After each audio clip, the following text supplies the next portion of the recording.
سناٹے کو چیرتی فائر کی آواز گونجی تھی اور ساتھ ہی کسی جانور کی خوفناک سی چنگاڑ بھی سنائی دی تھی۔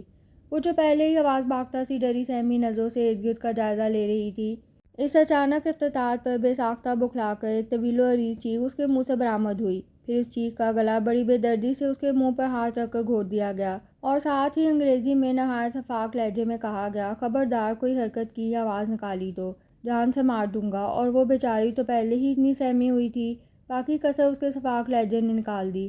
اس سے تو خوف کے مارے پیچھے مڑ کر یہ تک نہ دیکھا گیا کہ اسے دھمکانے والا جلاد آخر ہے کون۔ وہ بدستور اس کے منہ پر ہاتھ رکھے اسے گھسیٹتا چند قدم پیچھے ہٹا اور پھر دور لا کر زور سے زمین پر پٹکتا ہوا بولا، بغیر کوئی آواز نکالے یہاں لیٹی رہو۔ پہلے ہی میرا سارا پلان چوپٹ کر دیا ہے، اگر ذرا سی بھی آواز نکالی تو چھوڑوں گا نہیں۔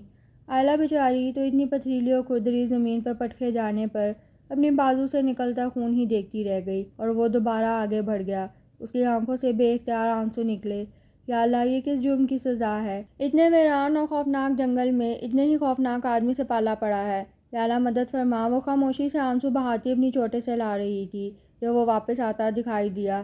آئلہ نے دور سے اسے اپنی سمت آتا دیکھا تو نئے سرے سے سہم گئی۔ اس کی خوفناک سی دھمکی اسے بری طرح خوفزدہ کر گئی۔ تمہاری وجہ سے میری اتنے دنوں کی محنت ضائع ہو گئی اسٹوپڈ لڑکی۔ میرا دل کر رہا ہے تمہارا گلا دبا دوں۔ تمہیں اتنی بے تکی سی چیخ مارنے کی کیا ضرورت تھی؟ اگر اتنی ہی ڈرپوک ہو تو اس جنگل میں کیا کر رہی ہو؟ جا کر اپنے گھر بیٹھو آرام سے۔ وہ اس کے اوپر کھڑا اسے گھورتا ہوا بول رہا تھا۔ انداز ایسا تھا جیسے اسے کچا چبا جانا چاہتا ہو۔ 3 دن سے اس کی طاق میں تھا، آج جا کر یہ سنہری موقع میرے ہاتھ آیا تھا، پر تم پتہ نہیں کہاں سے نازل ہو گئی۔ نہ یوں فضول طریقے سے چیختی، نہ وہ چونکتا۔ صرف تمہاری وجہ سے میرا نشانہ چونک گیا اور گولی اس کی ٹانگ میں لگی۔ وہ بری طرح اس پر برس رہا تھا اور وہ خاموشی سے آنسو بہانے میں مصروف تھی۔ پتہ نہیں وہ جھاڑیوں میں کہاں چھپ گیا ہے۔ زخمی شیر کو تو یوں چھوڑا بھی نہیں جا سکتا۔ اب تو میری بجائے وہ میری طاق میں ہوگا۔ آخر اسے اپنی زخمی کیے جانے کا انتقام بھی تو لینا ہے۔ وہ خود کلامی کرنے میں مصروف تھا۔ وہ کچھ سوچتے ہوئے اپنے آپ سے باتیں کر رہا تھا اور وہ رونا دھونا بھول کر بس زخمی شیر کے نام پر دہل گئی۔ اس کی خوف سے پھیلی آنکھوں پر نظر پڑی تو طنزیہ مسکراہٹ چہرے پہ سجا کر بولا، تم تو اپنی خیر مناؤ، کیا پتہ میری بجائے تم ہی اس کے ہتھے چڑھ جاؤ۔ بڑا عیار ہے، 3 دن سے مجھے نچا کر رکھا ہوا ہے۔ کچھ تمہیں بھی سزا ملے یوں بے موقع چیخنے کی۔ اور پھر اس کے جواب کا انتظار کیے بنا وہ آگے بڑھ گیا۔ یہ تو شاید واپس جا رہا ہے اور مجھے اسی سے ہیلپ مانگنی چاہیے۔ جیسا بھی ہے آخر انسان تو ہے نا، چاہے جلاد نما ہی صحیح، اس زخمی شیر سے تو بہتر ہے نا۔ اگر یہ بھی چلا گیا تو میرا کیا بنے گا؟ اس سوچ کر ذہن میں آنا تھا کہ وہ جو اتنی دیر سے مستقل ایک ہی اینگل میں بیٹھی تھی اٹھ کر اس کے پیچھے بھاگی، چیخ کر اسے قصداً آواز نہیں دی کہ وہ پہلے ہی اس کے چیخنے سے چڑا ہوا تھا۔ وہ بڑی سست روی سے چل رہا تھا، اس لیے آئلہ نے 2-4 سیکنڈ میں ہی اسے جا لیا اور پھولی ہوئی سانس سے اس سے مخاطب ہوئی، دیکھیے میں یہاں راستہ بھول کر آ گئی ہوں، آپ کی بڑی مہربانی ہوگی اگر آپ میری مدد کر دیں تو۔ وہ جو اس کے بھاگ کر اپنے پیچھے آنے پر حیران تھا اس کی بات سن کر بے نیازی سے بولا، اول تو مجھے خدمت خلق کا کوئی شوق نہیں، دوم اگر ہوتا بھی تو تمہاری تو ہرگز نہ کرتا، میری طرف سے معذرت۔ اس پر ایک سخت غصے سے بھرپور نگاہ ڈال کر جیسے ہی آگے بڑھا، آئلہ اس کے سامنے آ گئی اور ہاتھ جوڑ کر بولی، پلیز آپ میری مدد کریں، آپ کو انسانیت کا واسطہ ہے، دیکھیں میں جان بوجھ کر نہیں چیخی تھی، آپ مجھے معاف کر دیں، میں اس خوفناک جنگل میں خوف اور دہشت سے ہی مر جاؤں گی۔ اس کے سامنے وہ ہاتھ جوڑے کھڑی تھی، آنکھوں میں التجا تھی۔ وہ 2-4 منٹ اسے گھورتا رہا، پھر آگے بڑھتا ہوا بولا، آؤ۔ وہ جو اتنی دیر سے امید کی کیفیت میں کھڑی تھی ایک دم پرسکون ہو کر اس کے پیچھے چل پڑی، جبکہ وہ اس بات سے قطعاً بے نیاز نظر آ رہا تھا کہ وہ اس کے پیچھے آ رہی ہے یا نہیں۔ آئلہ تقریباً بھاگ رہی تھی لیکن پھر بھی اسے کافی پیچھے تھی۔ بھاگتے بھاگتے اس کی ٹانگیں بری طرح شل ہو گئی تھیں، سانس پھول گیا تھا لیکن وہ پھر بھی بھاگ رہی تھی، یوں جیسے اسے خوف ہو کہ وہ اسے چھوڑ کر چلا جائے گا۔ اسے شاید ایسے بھاگتے دوڑتے آدھا گھنٹہ گزر گیا تھا جب وہ ایک جیپ کے پاس جا کر رک گیا۔ ڈرائیونگ سیٹ پر بیٹھ کر اس نے ساتھ والی سیٹ کا دروازہ کھول دیا۔ آئلہ کے بیٹھتے ہی اس نے جیپ فل سپیڈ میں دوڑانا شروع کر دی۔ اسے شاید ہر کام تیز رفتار کرنا پسند تھا، تیز چلنا، تیز گاڑی چلانا اور تیز آواز میں بول کر سامنے والے کو دہلانا۔ اس کی طرف تو اس نے سرسری نظر سے بھی نہیں دیکھا تھا، جبکہ وہ چوری چوری کتنی بار اس کی طرف دیکھ چکی تھی۔ بلیک جینز، بلیک ہی جیکٹ، لانگ شوز، کندھے سے لٹکتی رائفل، جیکٹ کی جیب میں ٹھونسا ریوالور اور پینٹ کی جیب میں عرصہ خنجر۔ وہ شاید کوئی پروفیشنل شکاری تھا، اس لیے اس کی جیپ چلانے کا انداز اور اس کے چہرے کے تاثرات بتا رہے تھے وہ اس جگہ اور یہاں کے حالات سے مکمل آگاہی رکھتا ہے۔ آئلہ کے دل کو کچھ اطمینان ہوا، شکر ہے درست بندے کے پاس پہنچ گئی، اگر یہ بھی میری طرح انجان آدمی ہوتا تو میں تو گئی تھی کام سے۔ وہ اس کا مکمل جائزہ لینے کے بعد سوچ رہی تھی۔ اسی وقت جیپ ایک جھٹکے سے رکی۔ اسے کچھ بھی کہے بغیر وہ ایک جھٹکے سے جیپ سے نیچے اترا اور سامنے نصب خیمے کا پردہ اٹھا کر اندر چلا گیا۔ وہ اس کی بدتمیزی پر کھول کر رہ گئی۔ اتنا بیہودہ اور بدتمیز انسان ہے نا، اگر مدد کر ہی دی تھی تو کچھ انسانیت کا ثبوت تو دے دے۔ وہ وہیں جیپ میں بیٹھی جل رہی تھی۔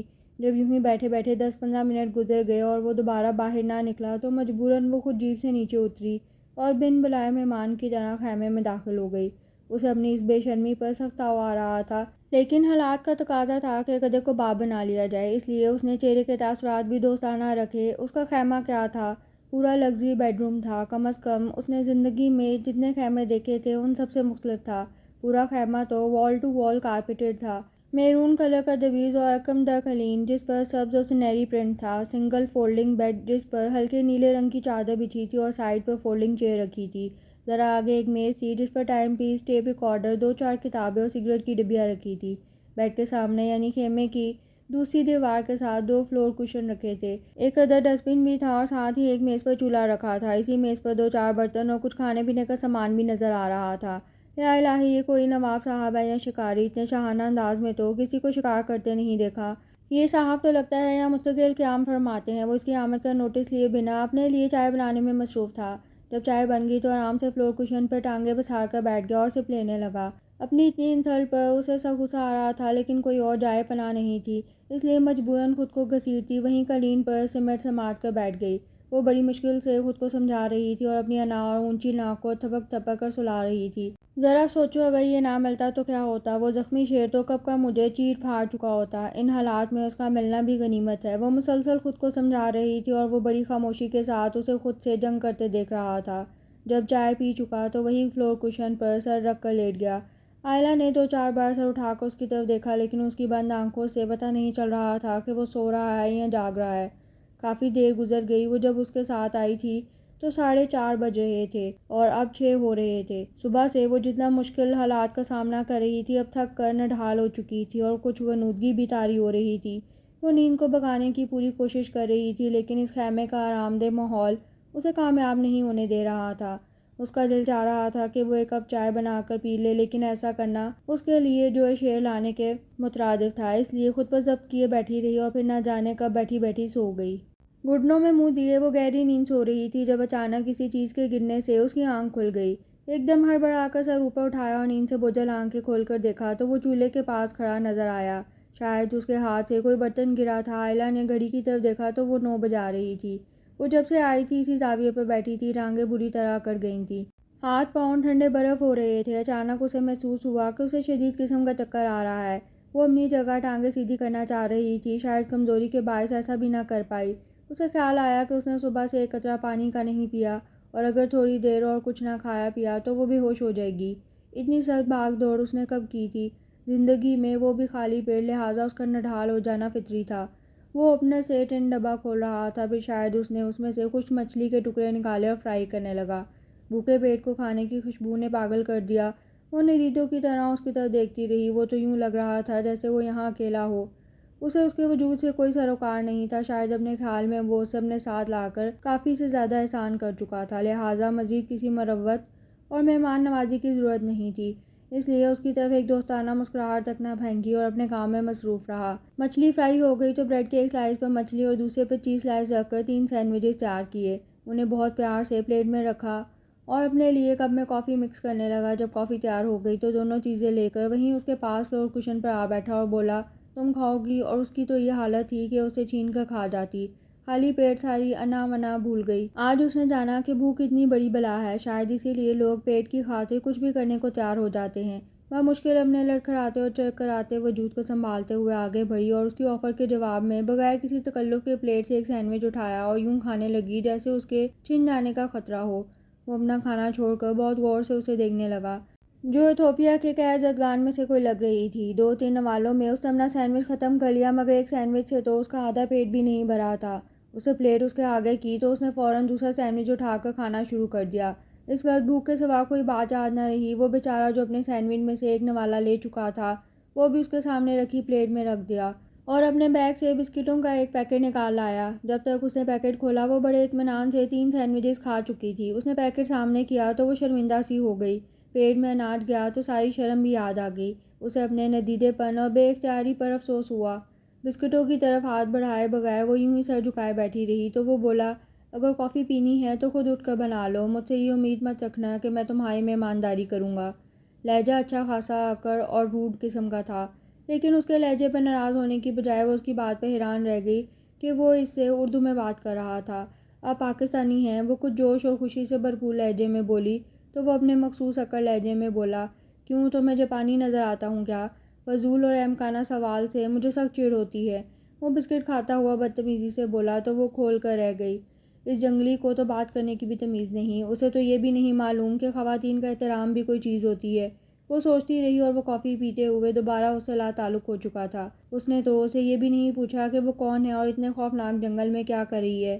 اس کا اندازہ ایسا تھا جیسے وہ قطعاً لاپرواہ ہو۔ اگر وہ ہے تو ٹھیک، اگر وہ نہیں ہے تو بہت اچھی بات ہے۔ پھر وہ اٹھا، پلیٹ اور کپ وہیں چولہے کے پاس رکھا اور باہر چلا گیا۔ کافی دیر ہو گئی اور وہ واپس نہ آیا تو آئلہ کو گھبراہٹ شروع ہو گئی۔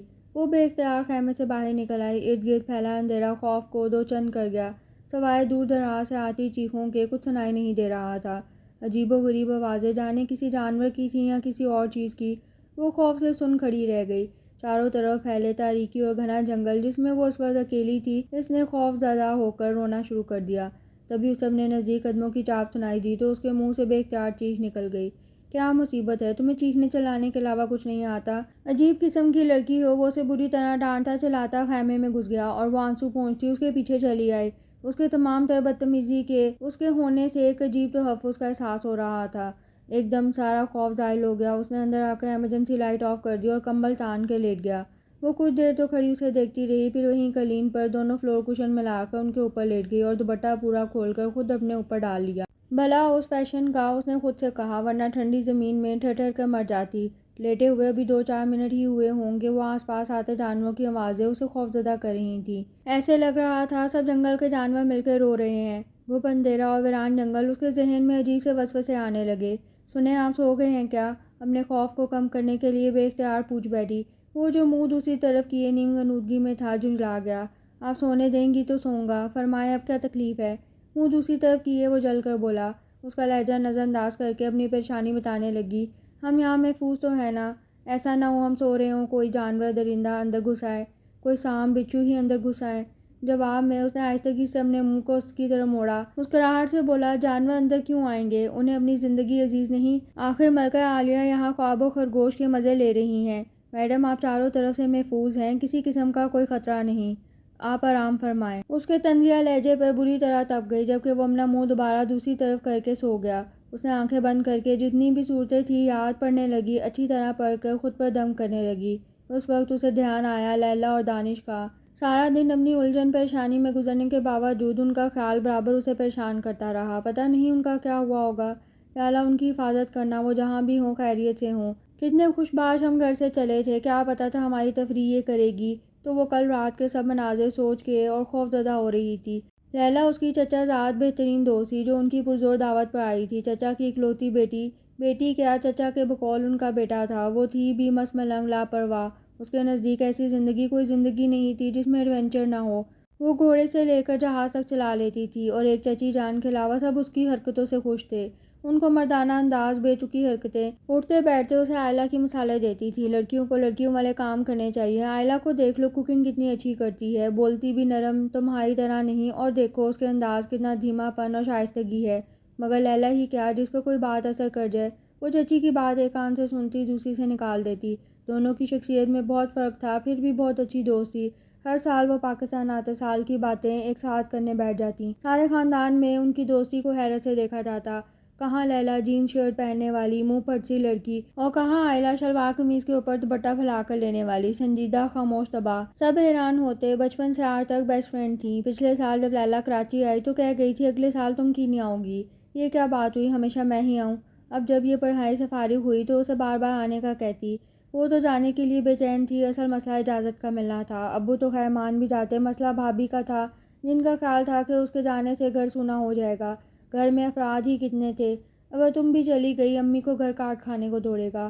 اس نے لیلی کے تنگ کرنے پر سب بتا دیا کہ وہ کیا کوئی اس مسئلے کا حل نکال سکتی ہے، ورنہ چپ چاپ بیٹھ جائے۔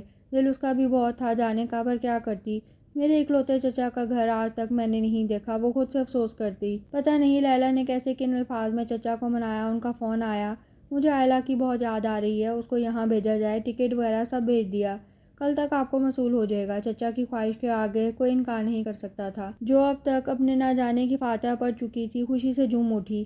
نیز وہاں پہنچنے پر سب نے پرزور استقبال کیا۔ لیلا نے 1 ماہ تک اسے بھرپور کمپنی دی۔ ان کی ہر آؤٹنگ میں دانش بھی ضرور تھا۔ لیلا کا تو دانش کے بغیر کھانا بھی ہضم نہیں ہوتا۔ دانی ہم فلاں جگہ جا رہے ہیں تم آ جاؤ۔ دانش حکم کا غلام، مریضوں کو چھوڑ کر فوراً حاضر ہو جاتا۔ لیلا کا پچھلے سال دانش سے نکاح ہو گیا تھا، رخصتی ابھی نہیں ہوئی تھی۔ لیلا صاحبہ MS کرنے میں مصروف تھی۔ چچا کی طرح دانش لوگوں کی فیملی یہیں سیٹل تھی۔ دانش بھی لیلا کی طرح یہیں پیدا ہوا تھا۔ دونوں بچپن کے دوست تھے۔ کبھی کبھی دونوں کی ہم آہنگی عائلہ کو حیران کر دیتی۔ دونوں کی پسند ناپسند سب ایک جیسا تھا، ایک جیسا رنگ، ایک جیسا میوزک، ایک جیسا موسم، کتابیں، فلمیں، سب کچھ ملتا۔ شروع میں عائلہ کو ان کے ساتھ گھومنا عجیب سا لگتا ہے، ایسے ہی کباب میں ہڈی، لیکن جلد ہی اسے غلط فہمی دور ہو گئی۔ اس نے دیکھ لیا کہ یہ عام جوڑوں کی طرح رومانٹک جملوں کا استعمال نہیں کرتے، نہ دانش ایسی بات کرتا جس سے وہ لال پیلی ہوتی۔ اتنا نرالا کپل اپنی زندگی میں پہلی بار دیکھا۔ حالانکہ دونوں ایک دوسرے کو بہت چاہتے تھے، شاید ان کی محبت کا انداز دوسرے لوگوں سے مختلف تھا۔ وہ دونوں ایک دوسرے کا بہت خیال رکھتے، اس کے ساتھ وہ پڑھائی میں بھی مصروف، پھر بھی عائلہ کو مکمل وقت دیتی۔ اس کے تھیسس کو موضوع تھا جنگلی حیاتیات کا تحفظ۔ اس نے نیا شوشہ چھوڑا جس سے چچی کا غصہ 7ویں آسمان تک۔ عائلہ تم بھی سے دور رہو، اس کا سایہ تم پر نہ پڑ جائے۔ لیلا بھی اپنے ارادوں میں اٹل تھی۔ دونوں ماں بیٹی میں زبردستی نہیں۔ عائلہ بیچاری پریشان، کس کے حق میں بولے؟ چچا خاموش تماشائی تھے۔ بیٹی کی حمایت پر چچی انہیں بھی کھری کھری سنا دیتی۔ اب رہنے دیں، آپ کی شے پر الٹی سیدھی حرکتیں کرتی ہے۔ سسرال میں ساس خوش نہیں ہوگی کہ میری بہو گھوڑا اچھا دوڑاتی ہے، اچھی سائیکلنگ کرتی ہے۔ شریف گھروں کی بہو بیٹیوں کے لچھن یہ نہیں ہوتے، مگر یہاں میری سنتا کون ہے؟ چچا اس دن بیٹی کی حمایت میں ایک لفظ بھی نہیں بولے۔ جب منت سماجت کچھ کام نہ آیا، لیلا نے بھوک ہڑتال کر دی، کمرے میں بند ہو گئی۔ ایک دن تو چچی نے پرواہ نہیں کی، دوسرے دن فکر مند ہوئی، مگر لیلا اپنی ضد کی پکی، اس وقت تک کمرے سے نہیں نکلی جب تک اجازت نہیں ملی۔ پھر آخر چچی نے دے دی اجازت۔ وہ خوشی سے کمرے سے نکلی اور امی کے گلے میں باہیں ڈال کر شکریہ ادا کیا۔ پھر اس تمام قصے کے بعد لیلا نے نیا جھگڑا نکالا، عائلہ بھی میرے ساتھ جائے گی۔ چچی پہلے ہی خفا تھی، مزید ہو گئیں۔ ممی ناراضگی بالکل فضول ہے، میں تفریح کرنے نہیں جا رہی، یہ میرا ریسرچ ورک ہے، جنگلی حیات کا تحفظ میرا موضوع ہے، گھر بیٹھے یہ پاس نہیں کر سکتی، مجھے اس کے لیے پراپر ریسرچ کرنا ہوگا۔ میں مشاہدہ کروں گی انسان کی لاپرواہی سے ہی جنگل کیسے تباہ ہو رہا ہے۔ یہ بہت سنجیدہ موضوع ہے، میرے ساتھ والے سب کا یہی خیال ہے، یہ کام مجھ سے بہتر کوئی نہیں کر سکتا۔ میری تیار کردہ رپورٹس پوری دنیا میں دھوم مچا دیں گی۔ آپ کو خوش ہونا چاہیے، اللہ نے بہت ذہین بیٹی دی ہے۔ ایک آپ ہیں، ہر ٹائم بدگمان ناراض رہتی ہیں۔ عائلہ کا ساتھ اس لیے کہ مجھے 2-3 دن لگ جائیں گے، یہ گھر بور ہوگی، اسی بہانے تفریح ہو جائے گی، یہ اور دانش بھی گھوم پھر لیں گے۔ افریقہ کے جنگلات کی پوری دنیا میں شہرت ہے۔ آخر کار اجازت مل گئی۔ دانش بھی ساتھ ملا ہوا تھا کہ بغیر پریشانی کے اسے جانے دیں، کیونکہ وہ اکیلی نہیں ہوگی، وہ بھی ساتھ ہوگا۔ وہ کوئی خوفناک جنگل کا دورہ نہیں کرنے جا رہے تھے، وہاں خرگوش، جنگلی بلیوں، چوہوں، پرندوں کے علاوہ ہرن ہوں گے۔ چچی جان اپنے اکلوتے داماد کو کیسے ناراض کر سکتی تھی، لہٰذا چہرے سے ناراضگی کے آثار مٹا کر عائلہ اور لیلا کو جانے کی اجازت دے دی۔ وہ تو خود پہلے ہی لیلا کے ساتھ جانا چاہ رہی تھی، چچی کے خوف سے شوق کا اظہار نہیں کیا۔ اجازت ملنے کی دیر تھی، اس نے خوشی خوشی شال سویٹر رکھ لی، سر شام وہ روانہ ہو گئے۔ دانش اور لیلا اگلی نشست پر تھے، وہ پیچھے ان کی باتوں میں شریک تھی۔ لیلا سارا وقت ان لوگوں کو برا بھلا کہتی رہی جو جنگل اجاڑ کے قدرت کے نظام میں خلل ڈالتے ہیں۔ اس کا بس چلتا شکاریوں اور سوداگروں کو پھانسی دلوا دیتی، عام آدمی اس بارے میں سوچ نہیں سکتا۔ درخت، پہاڑ، جانور سب مل کر جنگل بناتے ہیں۔ شاید ہم اپنے بچوں کو بتائیں، بیٹا ہمارے زمانے میں ایسے جانور ہوتے تھے۔ پوری رات سفر کرتے رہے، کبھی دانش ڈرائیو کرتا، کبھی لیلا۔ وہ تھوڑی دیر سو کر تازہ دم ہو چکی تھی، پھر ان دونوں کے ساتھ گفتگو میں شریک ہو گئی۔ لیلا کی کسی بات پر کہکا لگاتے ہوئے اسے لگا جیسے گاڑی پوری قوت سے کسی چیز سے ٹکرائے۔ لیلا اور اس کے منہ سے بلند چیخ نکلی۔ اس سے پہلے کہ وہ سنبھلتے گاڑی نے 2-3 کلا بازیاں کھائیں۔ ذہن معاف ہو چکا تھا، گاڑی کی کلا بازی سے دروازہ کھل گیا اور وہ کسی بال کی طرح اچھلتی ہوئی جا کر زمین پر گری۔ بے ہوش ہونے سے پہلے اس نے جو منظر دیکھا تھا، گاڑی موجود کسی کھائی میں جا گری تھی۔ اس کے بعد اسے ہوش نہیں رہا، دماغ مکمل تاریکی میں ڈوب گیا تھا۔ اسے ہوش آیا تو کتنی دیر پتھریلی زمین پر پڑی رہی، اس کے سر کے عین اوپر سورج اپنی شعاعیں بکھیر رہا تھا۔ وہ 10-15 منٹ یوں ہی پڑی رہی، پھر اچانک یاد آیا کہ ان لوگوں کے ساتھ کیا گزری تھی۔ وہ ایک دم اٹھ کے بیٹھ گئی۔ پتہ نہیں کسی کی دعا لگی یا موت دا ہوا تھا، اتنے بری طرح گرنے کے باوجود کوئی زیادہ چوٹیں نہیں آئی تھیں۔ کونیاں تھوڑی چھل گئی تھیں، ابھی بھی خون رس رہا تھا، گھٹنے معمولی زخمی ہوئے۔ وہ اپنی چوٹیں نظر انداز کر کے بھاگتی ہوئی اس کھائی کی طرف آئی جہاں گاڑی گری تھی۔ نیچے جھک کر دیکھا، رونگٹے کھڑے ہو گئے۔ وہ کھائی تو اس کے تصور سے بھی گہری تھی۔ اچھی طرح نظر دوڑائیں کہ گاڑی کے کہیں کوئی آثار ملے، نہ گاڑی نہ ان دونوں کا کچھ پتہ۔ فکر مندی کے ساتھ سوچتے ہوئے تھوڑی دیر گزری ہوگی، اچانک اسے خیال آیا کہ وہ خود کہاں اس وقت موجود ہے، یہ کون سی جگہ ہے، واپسی کا کون سا راستہ ہے، ان سوالات کا آنا تھا۔ وہ ان کو بھول بھال کر خود کی فکر میں پڑ گئی۔ ایک ماہ میں تو اسے وہاں کے بارے میں کوئی پتہ نہیں تھا، وہ کسی طرح بھی شہر آبادی میں پہنچ جانا چاہتی تھی۔ وہ نہیں جانتی تھی پوری رات سفر کر کے وہ کس قصبے میں ہے۔ اٹکل سے چلتی رہی، چلتے چلتے اس کے پاؤں شل ہو گئے، یہاں تک کہ شام کے آثار ہونے لگے۔ وہ بری طرح بے بس ہو کر وہیں بیٹھ کر رونے لگی۔ اسے لگ رہا تھا وہ یوں ہی جنگل میں بھٹکتی رہے گی، واپسی کا راستہ نہیں ملے گا، شاید اب کبھی اپنے گھر والوں سے مل نہیں پائے گی۔ وہ بہت رو رہی تھی، جنگل میں جہاں نہ آدم تھا نہ آدم زاد۔ یہ سوچ کر ہی وحشت ہو رہی تھی کہ یہاں رات کیسے گزارے گی۔ رات تو خود ہی خوفناک ہوتی ہے، اوپر سے جنگل۔ وہ تو بہت ڈرپوک سی لڑکی تھی، جو کتے بلیوں سے ڈرتی تھی، ہر جانور سے ڈرتی تھی۔ وہ تو اکیلے کمرے میں سونے سے ڈرتی تھی۔ عین اسی وقت اس نے ایک فائر کی آواز سنی۔ وہ بری طرح خوفزدہ ہو کر چیخ پڑی، پھر اسے وہ مل گیا جو کم از کم انسان تو تھا۔ وہ اپنی خوش قسمتی پر خدا کا شکر ادا کر رہی تھی جس نے اتنے ویرانے میں ایک جیتا جاگتا انسان ملا دیا۔ تمام رات اس نے عجیب کیفیت میں گزاری، کبھی آنکھ لگ جاتی، کبھی کھلتی، کبھی اچانک خوفزدہ ہو کر بیٹھ جاتی۔ رات کا جانے کون سا پہر تھا جب اس کی آنکھ گاڑی کے سٹارٹ ہونے سے کھلی۔ اسے آنکھیں پھاڑ کر دیکھا مگر اندھیرا پھیلا ہوا تھا، ابھی صبح نہیں ہوئی تھی۔ وہ بدحواس ہو کر بغیر دوپٹہ اوڑھے باہر نکل آئی۔ سناٹے کو چیرتی گاڑی دور جا رہی تھی۔ وہ پوری رفتار سے گاڑی کے پیچھے بھاگی۔ سنیں پلیز، رک جائیں، میری بات سن لیں پلیز، وہ چیخ کر آوازیں دینے لگی۔ اس وقت جب سارا جنگل سویا ہوا تھا، کوئی آواز، کوئی آہٹ نہ تھی۔ اس کی آواز کسی باز گشت کی طرح جنگل میں پھیل رہی تھی۔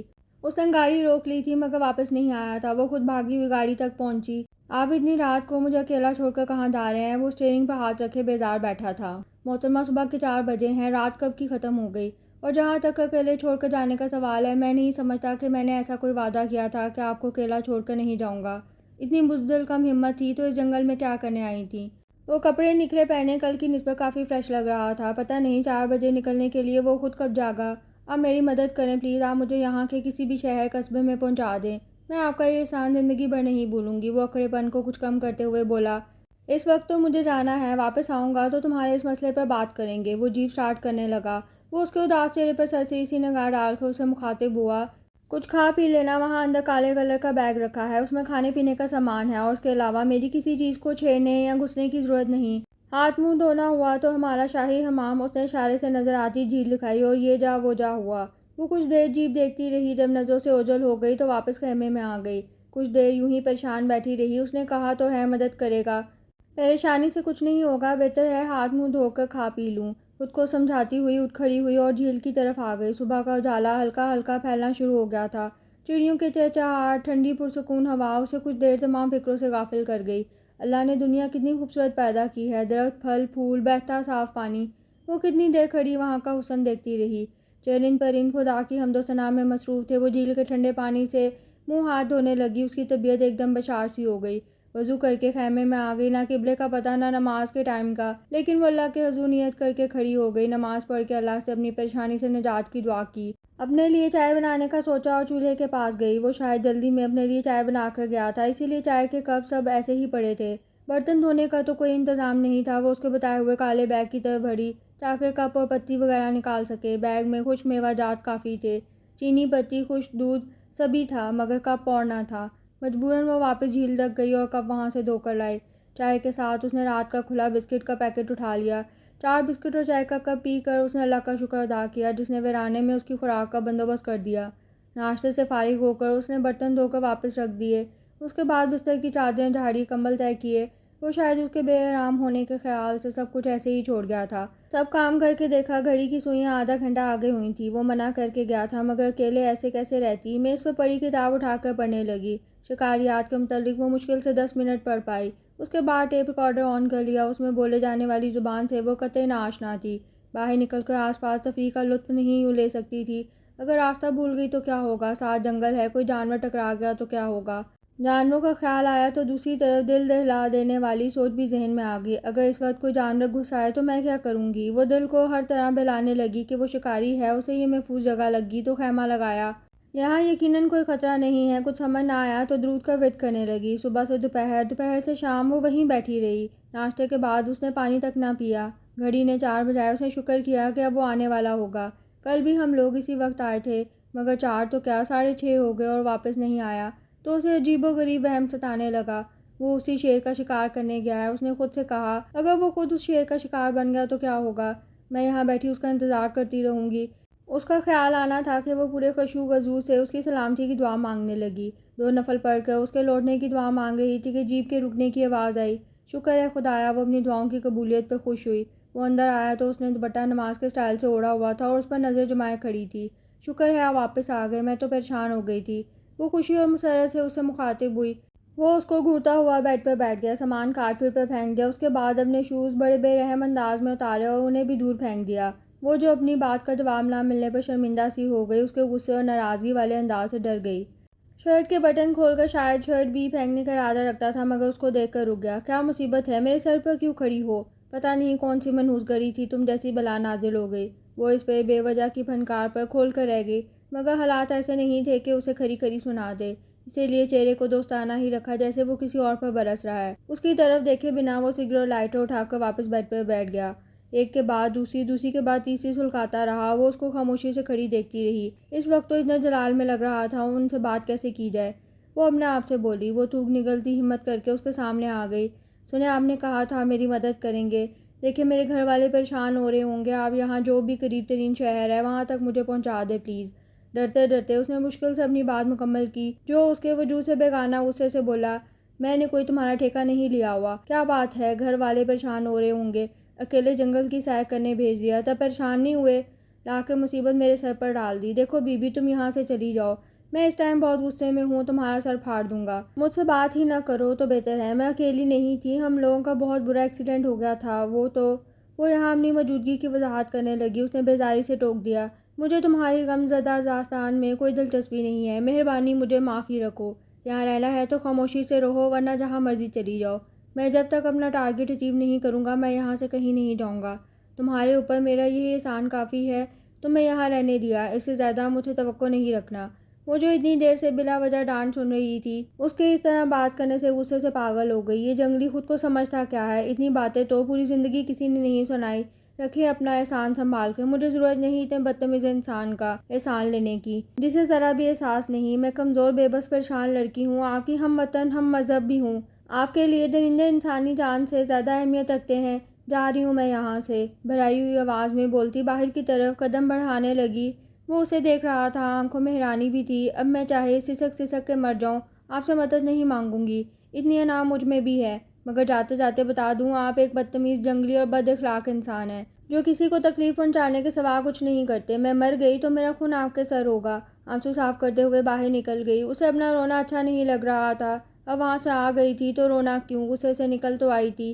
اب عجیب آوازیں آ رہی تھی تو ڈر رہی تھی۔ شام کے ٹائم ہی ایسا عالم تھا جیسے آدھی رات ہو۔ ٹھیک ہے، اگر میرے نصیب میں ایسے مرنا لکھا ہے تو میں بدل نہیں سکتی۔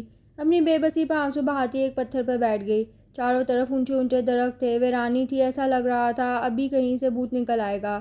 ایسی جگہوں پر تو بدروح بھی بسیرا کرتے ہیں، کوئی چڑیل نوچ کر خون پی جائے گی۔ وہ بلک بلک کر رونے لگی، اور آوازوں میں اب اس کے رونے کی آواز بھی شامل ہو گئی تھی۔ وہ خود کو سمجھتا کیا ہے، نواب کہیں کا، اللہ کرے اسے وہی شیر چیر پار کر کے رکھ دے۔ روتے روتے بدوا دے رہی تھی۔ پیٹھ پیچھے کسی کو بدوا دینا اچھی بات نہیں۔ جانی پہچانی آواز سن کر سر اٹھا کر دیکھا، وہ سامنے مسکراہٹ لیے کھڑا تھا۔ اس نے نفرت سے منہ پھیر لیا۔ چلو، وہ اسے چلنے کا کہہ کر خود چل پڑا۔ مڑ کر اس کی طرف دیکھا، وہ ٹس سے مس نہ ہوئی۔ چلو بھئی، اچھا میری غلطی تھی، سوری، اب کیا تمہارے سامنے ہاتھ جوڑوں؟ وہ منا بھی یوں رہا تھا جیسے اس کی 10 نسلوں پہ احسان کر رہا ہو۔ نہیں جاؤں گی، کبھی نہیں جاؤں گی، چاہے کچھ بھی ہو جائے۔ میں بغیرت نہیں ہوں، اتنا ذلیل کیا ہے، پھر بھی چلی جاؤں؟ اتنی دیر سے رو رو کر آواز بیٹھ گئی تھی، جبکہ آنسو دوبارہ بہنے کو تیار تھے۔ سوچ لو، جہاں تم اس وقت بیٹھی ہو یہ جگہ سانپوں کا گھر ہے۔ رات کے وقت درختوں سے اتر کر زمین پر چہل قدمی کرتے ہیں، اور وہ بھی کوبرا سانپ۔ ویسے تو یہاں اڑنے والے سانپ بھی ہوتے ہیں۔ خیر، تمہاری مرضی۔ اپنی بات ختم کر کے وہ اپنے قدم آگے بڑھانے لگا، جبکہ وہ سانپوں کی وادی میں بیٹھی رہی۔ اسے انا کا مسئلہ تھا۔ اچانک وہ چیخا، ارے تمہارے پیچھے سانپ، ہلنا مت۔ جواب میں وہ اس سے بھی بلند چیخیں مارنے لگی۔ ایک دم کھڑی ہو گئی اور بھاگ کر اس کے پیچھے آ کر چھپ گئی۔ مضبوطی سے اس کی قمیض پکڑ کر اس پتھر کو دیکھنے لگی جس پر وہ بیٹھی ہوئی تھی۔ کہاں ہے سانپ؟ مجھے نظر نہیں آ رہا، پتہ نہیں کہاں گیا، ابھی تو یہیں تھا۔ خیر جانے دو، ہمیں کیا، چلو چلیں۔ آئلہ نے اس کی قمیض چھوڑ دی، دوبارہ اس کی طرف دیکھا۔ وہاں سانپ تو کیا، چھپکلی بھی نہیں تھی۔ چلنا ہے کہ نہیں؟ تم مجھے کوس رہی تھی پھر بھی لینے آ گیا۔ وہ ابھی تک سانپوں کے ڈر میں تھی۔ کیا واقعی میرے پیچھے سانپ تھا؟ اس وقت بھی تمہارے پیچھے درخت پہ ایک سانپ جھول رہا ہے؟ وہ بڑی بے نیازی سے بولا۔ وہ پھر چیخ مار کر اس کی طرف قدم بڑھاتے ہوئے بولی، جلدی چلے یہاں سے، مجھے ڈر لگ رہا ہے۔ اس نے اپنی مسکراہٹ دبائی، دھیرے سے بڑبڑایا، اگر یہ نہیں آتا تو دنیا سے کچھ کر جاتی۔ اچانک اس نے چیخ ماری، وہ جھنجھلا گیا۔ تمہیں کیا تکلیف ہے؟ بات پہ بات چیخیں مارتی ہو؟ تمہارے گلے میں خراشیں نہیں پڑتی؟ میرے تو کان کے پردے پھٹے معلوم ہوئے ہیں۔ وہ چڑھ کر بولا، ابھی بھی میرے پاؤں سے کوئی چیز ٹکرائی تھی، کوئی چوہا ہوگا۔ اچھلتے سانپ کبھی دیکھا ہے؟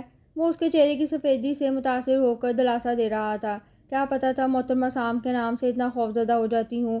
اگر سچ کا سامنے آ جائے تو؟ اس نے اس کے پاؤں کی طرف دیکھا۔ تم ننگے پاؤں ہو؟ آپ نے اتنی بدتمیزی کی، میں غصے میں ننگے پاؤں ہی آ گئی تھی۔ میں نے بدتمیزی کی تھی؟ وہ حیران ہو کر بولا، لڑکی جھوٹ مت بولو، الٹا تم مجھے جنگلی بیہودہ کیا کیا بولی تھی۔ یہ میری اعلیٰ ظرفی ہے، میں پھر بھی تمہیں لینے آ گیا۔ وہ نئے سرے سے تپ گئی۔ اچھا پہلے مجھے منحوس مصیبت بلا کس نے کہا تھا؟ اچھا چلو حساب برابر، کسی کا کسی پر ادھار نہیں رہا۔ میرا خیال ہے اب جھگڑا ختم کر دینا چاہیے۔ تشریف لائیں میری نہایت قابل احترام اور معزز مہمان، اگر آپ اندر آ کر میرے غریب خانے کو رونق بخشیں، میرا خیال ہے اب سونا چاہیے۔ وہ کھڑا ہو کے جمائے لیتے بولا، پھر اس کے جواب کا انتظار کیے بغیر بیڈ پر لیٹ گیا اور ہاتھ بڑھا کر لائٹ بھی بند کر دی۔ ایمرجنسی لائٹ جسے چارجنگ کی شدید ضرورت تھی، جیسے گل ہوئی گپ اندھیرا چھا گیا۔ اس نے کوئی چیز اس کی طرف اچھالی اور بولا، یہ لے لو۔ وہ جو ابھی وہیں بیٹھی تھی، ہاتھ لگا کر دیکھا تو اس نے کمبل دیا تھا۔ اس دن موسم اچھا تھا مگر رات کو سردی تھی۔ کل رات بھی وہ ٹھٹھراتی رہی تھی۔ پہلے اسے دل تھا انکار کر دے، پھر خیال آیا کہ تکلف اسے سردی میں مارے گا۔ اس نے چپ کر کے کمبل اپنے گرد لپیٹ لیا۔ اس کے کمبل میں سے پیاری اور سانسوں کو تازہ کرنے والی خوشبو آ رہی تھی۔ نہ جانے کون سا پرفیوم استعمال کرتا تھا مگر خوشبو لاجواب تھی۔ وہ خوشبو محسوس کرتے ہوئے آنکھیں بند کر کے سونے لگی تو اس کی آواز آئی، میں تمہیں کل صبح ہی چھوڑ آتا ہوں۔ اپنے دوستوں سے لگائی شرط اور اپنی شکست کو بھول گیا۔ مگر یہاں مسئلہ یہ ہے اس کا شکار اب میری ضد کا مسئلہ نہیں رہا بلکہ کئی انسانی جانوں کے تحفظ کا بھی سوال ہے۔ اس کی چالاکی سے میرے سب دوستوں نے سرنڈر کر دیا اور چلے گئے، مگر میں نے ہار نہیں مانی۔ مجھے ہار سے نفرت ہے۔ ان کے جانے کے بعد میں مشن میں جٹ گیا۔ پاس والے گاؤں گیا تو پتہ چلا ایک عورت اور 2 بچے اس کا لقمہ بن چکے ہیں۔ وہ سب لوگوں کے لیے شدید خطرہ ہے۔ اس کو ختم کرنا بہت ضروری ہے۔ اس روز وہ میرے شکنجے میں آ گیا تھا۔ تم نے چیخ مار کر کھیل بگاڑ دیا تھا۔ آج بھی سارا دن اسی کی تلاش میں مارا مارا پھرتا رہا۔ مایوس ہو کر آ گیا۔ امید ہے تم میری بات سمجھ گئی ہوگی۔ آئلہ جواب میں خاموش رہی تو وہ بولا، کچھ تو فرمائیں۔ آئلہ اکرام صاحبہ، اس کے نام پر زور ڈال کر بولا، میں نے آپ کی تمام تقریر سن لی محترم وقار احمد صاحب۔ وہ ہنس پڑا، اتنے اندھیرے میں دکھائی نہیں دیا۔ آواز ہنسی کی آئی، بہت خوب، ویسے تم نے میرا نام کیسے معلوم کر لیا؟ آپ کا تازہ انٹرویو سنا تھا وہیں سے۔ اسے ادھار رکھنا نہیں آتا تھا اس لیے بولتی گئی۔ وہ بے ساختہ بولا، تم نے پڑھا تھا میرا انٹرویو؟ تبھی میں سوچ رہا تھا تم مجھ سے امپریس کیوں ہو۔ ویسے آپ سڈنی آ کر دیکھو، میں واقعی کتنا مشہور ہوں۔ وہاں کی میگزین میں میرے مکالمے چھپتے ہیں، لوگ میرے آگے پیچھے رہتے ہیں۔ ہاں آپ کو میاں مٹھو بننے کا بہت شوق ہے۔ وہ چڑ گئی، آئلہ خاتون، اسے میاں مٹھو نہیں خود شناسی کہتے ہیں۔ صرف آئلہ ہوں میں۔ وہ چڑ گئی، خود شناسی نہیں خود پسندی کہتے ہیں۔ Good night. وہ کروٹ بدل کے سو گئی۔ وہ بولا، صرف آئلہ، اگر یہ خود پسندی ہے تب بھی کچھ غلط نہیں۔ آج دن کے تمام واقعات سوچ کر نہ جانے کب اسے نیند آ گئی۔ اس کی آنکھ کھلی تو وہ چولہے کے پاس کھڑا تھا، چائے پی رہا تھا، میز پر موم بتی جلا رکھی تھی۔ گردن موڑ کے اسے دیکھا جو چائے اور سلائس تیز تیز کھا رہا تھا۔ گیلے بکھرے بال بتا رہے تھے صبح نہایا ہے۔ گھڑی آج بھی کل کی طرح 4 بجا رہی تھی۔ ہلکی نیلی جینس پر سلور ٹی شرٹ پہن رکھی تھی۔ اسے اپنی طرف دیکھتا پایا، مسکرا کے بولا، سو جاؤ، ابھی بہت صبح ہے۔ وہ خاموش پڑی رہی۔ کپ رکھ کے وہ اپنے بیگ سے رائفل ریوالور نکالنے لگا۔ اس کے بعد شوز پہنے، گھڑی باندھی نکلنے لگا تو وہ اٹھ کر بیٹھ گئی اور بولی، اگر وہ 1 ہفتہ آپ کے قابو میں نہیں آیا تو آپ یہیں رہو گے؟ ہفتہ کیا، سال بھی نہ آیا تو میں یہیں رہوں گا۔ وہ پریشان ہو کر بولی، کچھ میرے حال پر رحم کریں، میرا کیا قصور ہے؟ رہنا یہاں مزے سے، کھاؤ پیو، مجھے بھی کھلاؤ، سب آپ کماؤ۔ اچھا باقی باتیں رات کو ہوں گی، اللہ حافظ۔ وہ اس کے پریشان چہرے پر نگاہ ڈال کر نکل گیا۔ اس کے جانے سے نیند کہاں آتی، اس کے ہونے سے عجیب سا تحفظ ملتا۔ اس کے جاتے ہی وہ ختم ہو جاتا۔ وضو کر کے نماز پڑھی، ناشتہ کیا، سارا پھلاؤ سمیٹا، کارپیٹ پر بیٹھ کر ٹائم گزارنے لگی۔ کتنا گندا حلیہ میرا ہو رہا ہے، کاش کوئی دوسرے کپڑے ہوتے، بدل لیتی۔ اس کی نفاست پسند طبیعت کو گراں گزرا۔ اچانک اس کو خیال آیا، اٹھ کھڑی ہوئی، اسے کیا پتہ چلے گا، وہ تو شام کو آئے گا، تب تک میرے کپڑے سوکھ بھی گئے ہوں گے۔ اور میں اسی حلیے میں نظر آؤں گی۔ وہ اپنے آپ کو سمجھاتی ہوئی شجر ممنوعہ کی طرف بڑھی۔ پہلے بیگ میں تو شکار کا سامان تھا، دوسرے بیگ میں کپڑے دیکھ کر ایکسائٹیڈ ہو گئی۔ کپڑے ایسے نکالے کہ اسے پتہ بھی نہ چلے کہ کوئی اس کے بیگ میں گھسا تھا۔ بڑی احتیاط سے صابن شیمپو نکال کر جھیل کی طرف آ گئی۔ خوب اچھی طرح گھٹنوں تک پیر دھوئے، 2 مرتبہ بالوں میں شیمپو کیا۔ کہاں وہ روز نہانے والی اور کہاں یہ حال۔ خوب اچھی طرح منہ ہاتھ دھو کر وہ خیمے میں آئی، کپڑے بدلے، اس کے برش سے بال سلجھائے اور واپس جھیل پر اپنے کپڑے دھوئے، خوب نچوڑ کر تاکہ جلدی سوکھ جائیں، اور وہیں خیمے کے پاس پتھر پر ڈال دیے۔ دھوپ خاصی تیز تھی، آدھے گھنٹے میں سوکھ جائیں گے، اس نے خود کو تسلی دی، اور خیمے میں آ کر بیٹھ گئی۔ کپڑوں کے سوکھنے کا انتظار کرنے لگی۔ بے شک وہ موجود نہیں تھا، اس کی چیزیں استعمال کر کے خود کو چور محسوس کر رہی تھی۔ عین اسی وقت جیپ کے رکنے کی آواز آئی، اس کی سانس نیچے اوپر ہو گئی۔ اس کا دل کیا کہیں چھپ جائے، کہیں غائب ہو جائے۔ اسے بھی آج ہی جلدی آنا تھا۔ وہ جیسے اپنے چھپنے کی جگہ تلاش کرنے لگی۔ وہ جیسے اندر داخل ہوا، ظاہری بات ہی چھوٹی سی جھونپڑی میں آتے ہی پہلی نظر اس پر پڑی۔ وہ بالکل سامنے کھڑی تھی۔ اتنے قد آور انسان کے کپڑے اس کے جسم پر کیسے سما سکتے تھے؟ جینز کے پونچوں کو پتہ نہیں کتنی بار فولڈ کر کے پوری کی، کندھے بھی کہاں کے کہاں پہنچے ہوئے تھے۔ وہ اتنی بری طرح اپنی زندگی میں کبھی شرمندہ نہیں ہوئی تھی جتنا اب ہونا پڑ رہا تھا۔ اندر داخل ہوتے ہی حیرانی سے اسے دیکھا، جو سر جھکائے شرمندہ کھڑی تھی۔ اتنی سکت بھی نہیں تھی کہ نظر اٹھا کر اس کی طرف دیکھتی۔ وہ اسے نظر انداز کرتا اندر بڑھا، بیگ سے ریوالور اور دوسری چیزیں نکالنے لگا۔ 2-3 منٹ میں وہ اپنا کام کر کے پلٹا۔ وہ ابھی تک بت بنی کھڑی تھی۔ تمہیں کس نے سزا میں کھڑا کیا ہے؟ بیٹھ جاؤ آرام سے۔ میرا ریوالور تنگ کر رہا تھا تو دوسرا لینے آیا ہوں۔ وہ باہر جانے لگا، پھر رک کر بولا، کل کی طرح بھوکی مت رہنا، کچھ کھا لینا۔ اس نے سر اٹھا کر دیکھا، وہ اسے دیکھ رہا تھا، عام سا، جیسے کوئی بات ہی نہیں ہے۔ بڑی مشکل سے سر کو ہلایا۔ وہ بس جواب کا منتظر تھا۔ جواب ملتے ہی وہ جا چکا تھا۔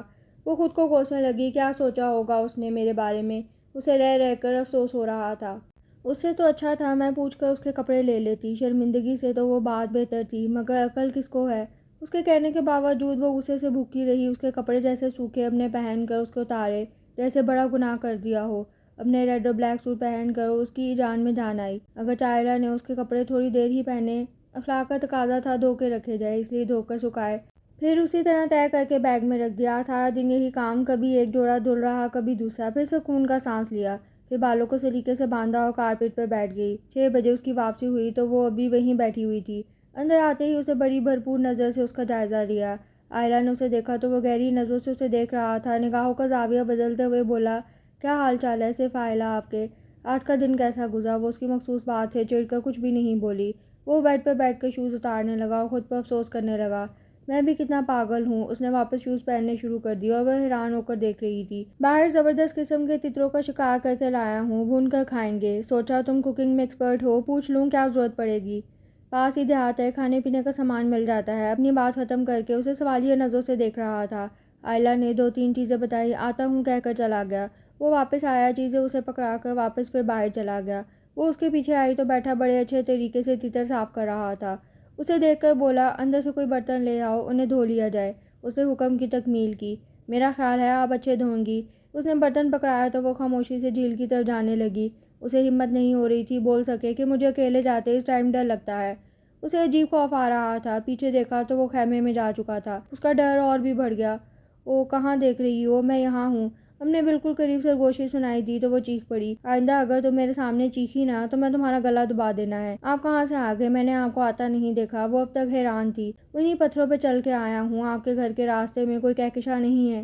آپ کو ڈر سے فرصت ملے تو دیکھے نا۔ وہ آرام سے شیر کو بے محل استعمال کر کے مسکرا رہا تھا۔ مجھے پتا ہے ڈر کے مارے تمہاری حالت خراب ہے، اسی لیے آ گیا۔ اب جلدی سے کچھ ہاتھ چلاؤ، بھوک لگی ہے۔ اس کی بات پر جلدی کرنے لگی، جبکہ وہ اس کے برابر بیٹھ کر جھیل میں پتھر پھینکنے لگا۔ دھلائی کا کام مکمل ہوا تو دونوں خیمے میں آ گئے۔ عائلہ نے جلدی سے مسالہ لگانا شروع کر دیا تیتروں پر۔ وہ پتہ نہیں دوبارہ کہاں چلا گیا تھا۔ وہ آدھا گھنٹہ بیٹھ کر اس کا انتظار کرتی رہی۔ آپ کہاں چلے گئے تھے؟ اس نے بڑی فکر مندی سے پوچھا تو وہ پتہ نہیں کس بات پر ہنس پڑا۔ اپنی بات کے جواب میں ہنسی۔ عائلہ کو زہر لگی۔ ایسا کون سا لطیفہ سنا دیا جو اتنی ہنسی آ رہی تھی؟ وہ اس کے ناراض چہرے پر ایک نظر ڈالتے ہوئے بولا، ایک دوست کے کہنے پر پہلی اور آخری بار انڈین مووی دیکھی۔ وہ پھر ہنسا اور کارپیٹ پر بیٹھ گیا۔ اس فلم میں ہیرو ہیروئن ایک دوسرے سے بڑی شدید قسم کی محبت کرتے تھے، مگر ظالم سماج ان کی راہ میں رکاوٹ بنا۔ آخر تنگ آ کر دونوں اپنا گھر چھوڑ دیتے ہیں، جنگل میں آ جاتے ہیں۔ ہیرو صاحب جو کہ لاء پڑھ رہے تھے، اچانک ایک آرکیٹیکٹ بن جاتے ہیں، لکڑیوں کو کاٹ کر گھر بناتے ہیں۔ دونوں نے وہاں رہنا شروع کر دیا۔ ہیرو جنگل میں شکار اور لکڑیاں لینے جاتا، ہیروئن دکھی گانے گاتی اور اچھے اچھے کھانے تیار کرتی۔ میں نے تو اسے کہا کہ جنگل میں کیسے رہ رہے ہیں، نہ بندہ نہ بندے کی ذات، بے تکی فلم ہے۔ اس نے اپنی بات ختم کی تو آئلہ کو اپنا چہرہ تپتا محسوس ہوا۔ وہ اتنا آؤٹ اسپوکن ہوگا اس کے وہم و گمان میں نہیں تھا۔ گوشت کو کیا چولہے پر تل لوں؟ اس نے اس کی بات کو بدلتے دیکھ کر پوچھا۔ کیا تم ان فلموں کی باتوں پر یقین کرتی ہو؟ میں فلمیں نہیں دیکھتی۔ بغیر دیکھے آگے بڑھ گئی اور خواہ مخواہ چیزوں کو الٹ پلٹ کرنے لگی۔ ابھی جب تم میرا یہاں بیٹھی انتظار کر رہی تھی تو برسوں پہلے دیکھی فلم یاد آ گئی۔ وہ بھی اس کے پاس آ کر کھڑا ہو گیا۔ جی نہیں، میں آپ کا انتظار نہیں کر رہی تھی۔ حد ہوتی ہے خوش فہمی کی۔ وہ زبردستی ہنسی۔ تمہیں نہیں لگتا ہم گھر سے بھاگے ہوئے ہیں، جیسے ہیرو ہیروئن کی طرح؟ وہ اس کی بات پر چڑ گئی۔ لگتا ہے آپ بہت خوش ہو۔ ارے تمہیں کیسے پتا چلا؟ وہ حیران ہوا۔ وہ اس کی حیرت کو نظر انداز کر کے سنجیدگی سے بولی، عام لوگ خوشی میں بے تحاشا اور بے تکی بات بھی کرتے ہیں، اسی لیے۔ وہ برا منائے بغیر مسکرا دیا۔ تمہارا خیال بالکل ٹھیک ہے۔ اب جلدی سے بتاؤ میں کیوں خوش ہوں؟ آپ کی خوشی غالباً چیتوں شیروں تک محدود ہے، انہی کے مطابق کوئی بات ہوگی۔ مان گئے بھئی تمہاری ذہانت کو۔ اب جلدی سے یہ اٹھا کر باہر چلو، وہاں میں نے تمہاری دعوت کا انتظام کیا ہے۔ وہ مسالہ لگے چیتوں کو اٹھا کر اس کے پیچھے باہر آ گئی۔ خیمے سے کچھ فاصلے پر اس نے لکڑیاں جلا رکھی تھی، سیخوں سے ملتی جلتی چیز پتہ نہیں کہاں سے لایا ہوگا۔ وہ سیخوں پر تیتر چڑھاتے بولا، تم نے کبھی ایسا ڈنر کیا ہے؟ آئلہ نے نفی میں سر ہلا دیا۔ وہ بھی اس کی مدد کرنے لگی۔ گوشت کے بھوننے کی اور لکڑیوں کے جلنے کی خوشبو ماحول کو خوبصورت بنا رہی تھی۔ ایسا لگ رہا تھا جیسے دونوں پکنک منا رہے ہوں۔ کچھ دیر کو تو وہ بھول ہی گئی کہ وہ کن حالات کا شکار ہوئی تھی۔ گھر والے کیسے پریشان ہو رہے ہوں گے۔ چاند نے جیسے اپنی ساری چاندنی یہی نچھاور کر دی ہو۔ ماحول کا اثر تھا یا تیتر واقعی مزیدار تھے؟ وہ اس سے بولی، اتنا شاندار ڈنر میں نے پہلے کبھی نہیں دیکھا۔ یہ ڈنر مجھے ساری زندگی یاد رہے گا۔ وہ گرم گرم سیخ سے بوٹی اتارتے ہوئے بولا، ہمارے ساتھ رہو گی تو ایسے ہی مزے آئیں گے۔ پھر بولا، آج میں نے اس کا کام تمام کر دیا۔ بہت چالاک بنتا تھا، اس کو مارنے کے لیے بہت بڑی شکاری ناکام لوٹ گئے۔ یہ میری زندگی کا شاندار کارنامہ ہے۔ میرے دوست خوشی سے پاگل ہو جائیں گے۔ وہ بے حد خوش تھا۔ اس کی بات سن کر وہ بھی اچھل پڑی۔ اس کا مطلب آپ اب مجھے چھوڑ آئیں گے؟ وہ اس پر تفصیلی نگاہ ڈالتے بولا، تمہیں چھوڑنے کا کیا مطلب؟ تمہیں لگتا ہے میں یہاں مزید قیام کروں گا؟ میں تو رات میں ہی چلا جاتا، مگر مسئلہ تمہارا ہے۔ میرا کیا مسئلہ؟ ابھی چلیں نا، آپ کو میری وجہ سے کوئی پرابلم نہیں ہوگی۔ میں وعدہ کرتی ہوں آپ کو بالکل پریشان نہیں کروں گی۔ وہ گہری سانس لے کر بولا، پاگل ہو تم؟ پتہ نہیں تمہارے گھر والوں نے اتنے خطرناک جنگل کیسے آنے دیا؟ اس کی بات پر چڑ کے بولی، میری ساری بات کبھی سنی ہی نہیں تو مہربانی کر کے خاموش ہی رہیں۔ وہ اس کی بات پر کہکا لگا کر ہنسا، اچھا دل چھوٹا نہ کرو، آج سناؤ، میں خاموشی سے سنوں گا۔ وہ اس کے شرارتی لہجے سے چڑ گئی اور اٹھ کر چل پڑی۔ دیکھو ابھی اتنا اچھا کھلایا کھانا، اسے غصے میں ضائع مت کرو ورنہ تمہارے گھر والے سوچیں گے میں نے کچھ کھلایا پلایا نہیں۔ وہ بنا کچھ کہے خیمے میں آ گئی۔ کچھ دیر میں وہ بھی اندر آ گیا۔ آئلہ بیڈ پر بیٹھی تھی۔ اٹھو یہاں سے، اسے اٹھنے کے لیے کہا تو وہ خاموشی سے اٹھ گئی۔ اس کے ہٹتے ہی اس نے اپنے سنگل بیڈ کو، جو بوقت ضرورت صوفے کا کام بھی دیتا تھا، فولڈ کرنا شروع کر دیا۔ اس کے پائے فولڈ کیے، میٹرس اسی میں جوائن تھا۔ بیڈ فولڈ ہونے کے بعد کسی چھوٹے سے سوٹ کیس جیسا ہو گیا۔ وہ سامنے کھڑی بغور سے دیکھتی رہی۔ میرا خیال ہے تم یہاں مہمان بن کر کھڑے رہنے کے بجائے میرا ہاتھ بٹا دو تو ہم جلدی روانہ ہو سکیں گے۔ کرسی فولڈ کرتا وہ اس سے بولا تو آئلہ کچن کی طرف آ گئی اور برتن وغیرہ سمیٹنے لگی۔ کھانے پینے کا تمام سامان اور برتن اس نے بیگ میں بھر کر بند کر دیا اور ٹیبل کے پاس آ کر کتابیں اور دوسرا سامان اٹھاتی اسے پوچھنے لگی، یہ چیزیں میں کہاں رکھوں؟ یہ سامان والی بیگ میں ڈال دو۔ اس نے کام کرنے کے دوران جواب دینے کی فرصت نکالی۔ وہاں موجود سارا ہی سامان پورٹیبل تھا، اسی لیے ہر چیز چھوٹے چھوٹے سائز میں کنورٹ ہو گئی۔ وہ چیزیں اٹھا کر جیب میں رکھ کر آنے لگا۔ تیسرا چکر لگا کر واپس آیا تو وہ ہاتھ میں اس کی شرٹ لیے کھڑی تھی۔ کیا ہوا؟ اسے یوں کھڑا دیکھ کر وہ بولا۔ اس نے جواب دینے کے بجائے دونوں چیزیں اس کی طرف بڑھا دیں۔ یہ رکھ لے۔ اسے خاموش کھڑا دیکھ کر وہ بولی، تم خود ہی رکھ دو۔ اس نے بے نیازی سے جواب دیا تو وہ جھکتی ہوئی اس کے بیگ میں چیزیں رکھنے لگی۔ تمام چیزیں رکھ دی گئیں۔ وہ اب آخر میں خیمہ اکھاڑ رہا تھا۔ آئلہ باہر آ کر کھڑی ہو گئی۔ سامنے موجود اس گھنے اور اونچے درخت کو دیکھ کر وہ اس کی طرف آ گئی۔ وہ خیمہ اکھاڑ کر جیب میں رکھ چکا تو اس کی تلاش میں نظر دوڑائی۔ وہ سامنے درخت کے پاس کھڑی پتہ نہیں کیا کر رہی تھی۔ ہارون اس کے پاس چلا آیا۔ اس کی آمد سے بے خبر وہ درخت پر اپنا نام کود رہی تھی۔ تمہارا کیا دوبارہ کبھی یہاں آنے کا ارادہ ہے؟ وہ اس کی پشت پر کھڑا پوچھ رہا تھا۔ پتہ نہیں، لیکن میرا دل چاہ رہا ہے کہ بہت سالوں بعد جب کوئی یہاں سے گزرے تو اس درخت پر میرا نام دیکھ کر ایک لمحے کو میرے بارے میں سوچے۔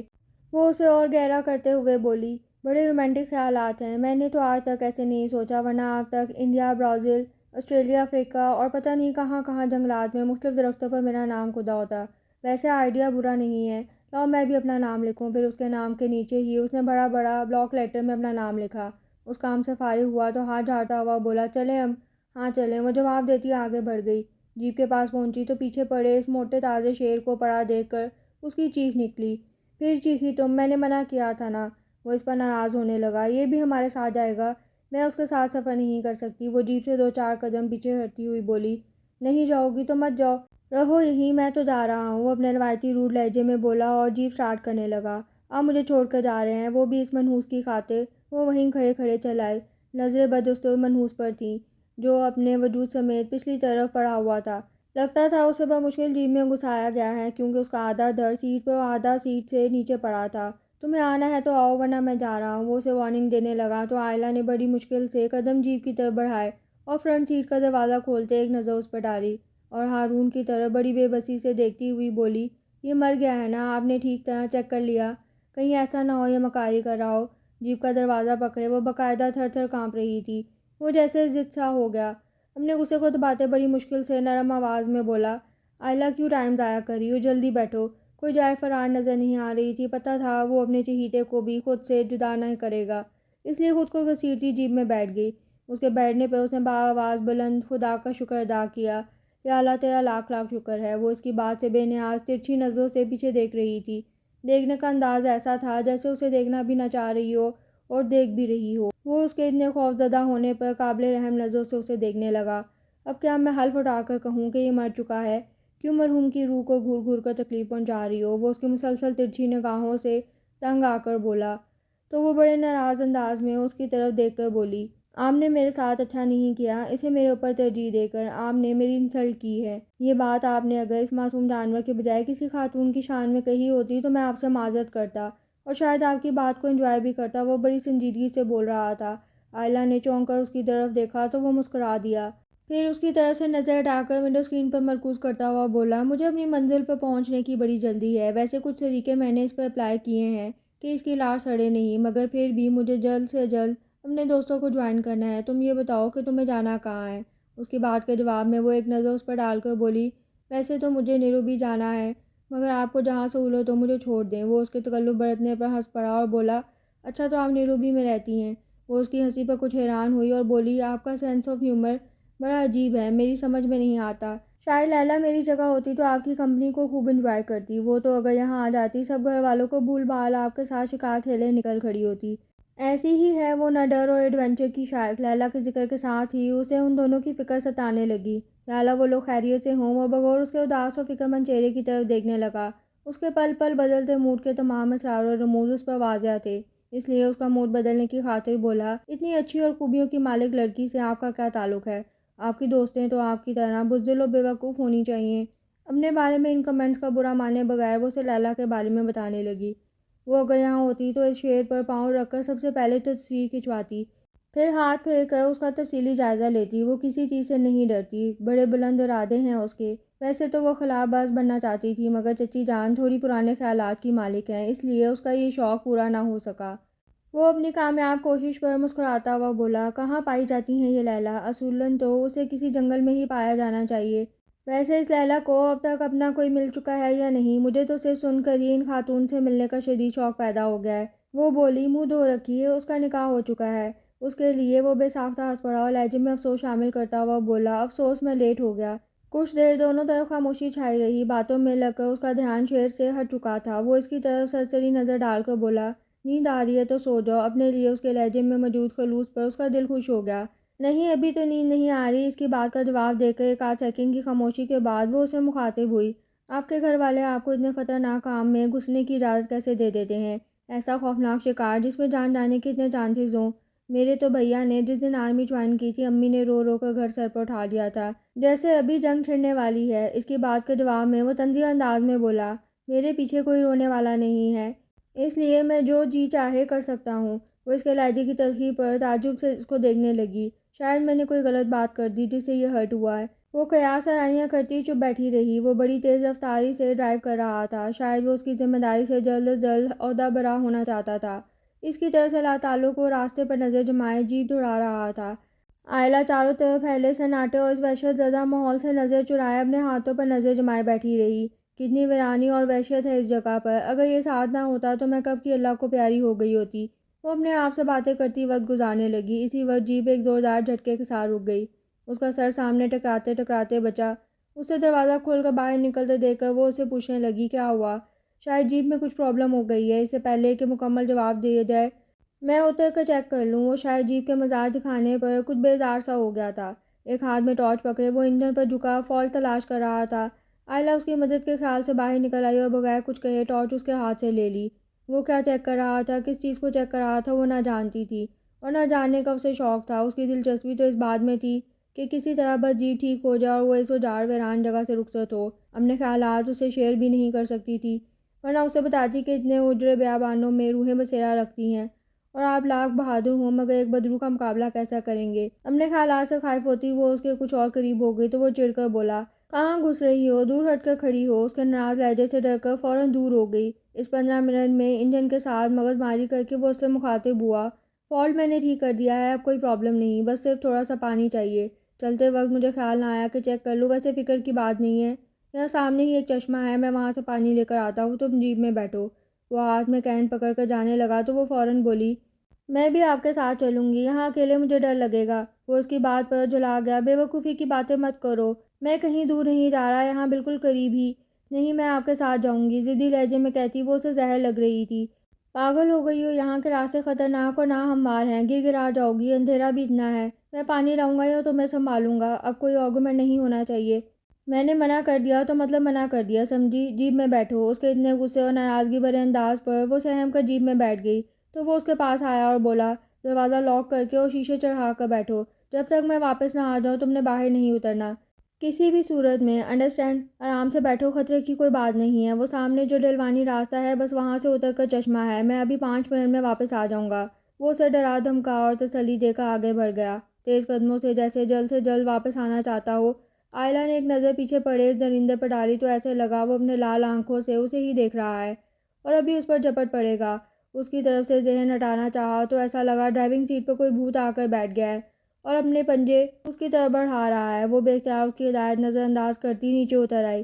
چاہے کچھ ہو جائے میں یہاں اکیلے نہیں بیٹھ سکتی، وہ خود سے کہتی اس طرف بڑھ گئی جہاں اسے جاتا دیکھا تھا۔ 2-4 قدم چلنے سے ہی اندازہ ہو گیا کہ وہ اسے ساتھ چلنے سے کیوں منع کر رہا تھا۔ اونچا نیچا خاصا پرخطر راستہ تھا، مزید یہ کہ مکمل اندھیرے میں ڈوبا ہوا تھا، صرف چاند کی قدرت روشنی ہی تھوڑی بہت رہنمائی کر رہی تھی۔ 2-3 دفعہ وہ ٹھوکر کھا کر گرتے گرتے بچی۔ خود کو کسی چوٹ کے لگنے سے بچانے کے لیے وہ یہیں اس چٹان نما پتھریلی زمین پر بیٹھ کر اس کا انتظار کرنے لگی۔ اچانک اسے اپنے پیچھے قدموں کی چاپ سنائی دی۔ ایسا لگا جیسے بہت سے لوگ چل رہے ہوں۔ اس نے خوفزدہ ہو کر مڑ کر دیکھا تو دنگ رہ گئی۔ وہ 4 حبشی نما انسان تھے، شاید افریقی تھے، ان کے لمبے مضبوط جسم بتا رہے تھے کوئی شکاری ہیں۔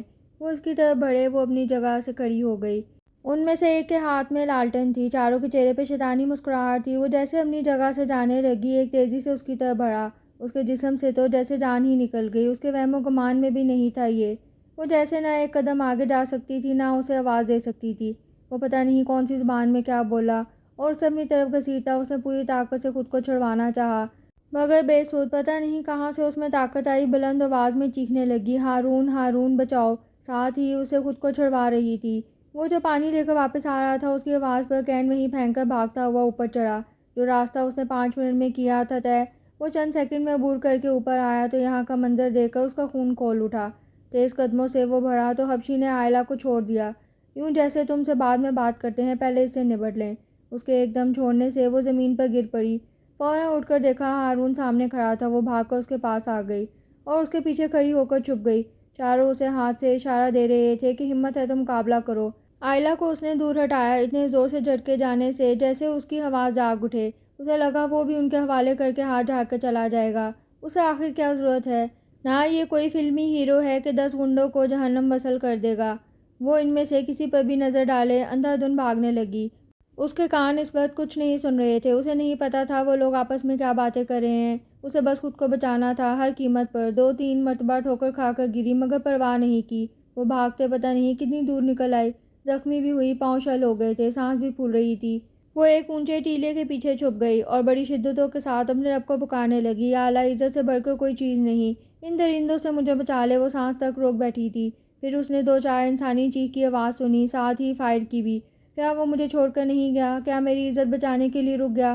اس نے ایک لمحے سوچا، پھر مایوسی میں گر گئی۔ اگر وہ رک بھی گیا ہوا تو ہار گیا ہوگا، وہ تو زیادہ لوگ تھے۔ اسے پھر چیخوں کی آواز سنی، اس کے بعد گہرا سکوت چھا گیا. اسے لگ رہا تھا اس ویرانے میں اس کے سوا کوئی نہیں ہے. کتنی عجیب بات ہے، کچھ دیر پہلے وہ اس ویرانے سے ڈر رہی تھی، ابھی بالکل ڈر نہیں لگ رہا تھا. اس نے اپنے پاس قدموں کی آواز سنی تو پتہ چلا امتحان ابھی ختم نہیں ہوا تھا. نہیں، میں اس کھائی سے کود کر جان دے دوں گی، مگر یہ رسوائی برداشت نہیں کر سکتی. وہ یہ سوچ کر اٹھی اور آنے والے کو دیکھے بنا بھاگ کر آگے بڑھنا چاہتی تھی، مگر ہارون نے اسے بازو سے پکڑ کر روک لیا. اسے سنبھلنے کا موقع دیے بغیر زور سے اس کے منہ پر تھپڑ مارا. جب میں نے منع کیا تھا تو گاڑی سے کیوں اتری؟ بولو.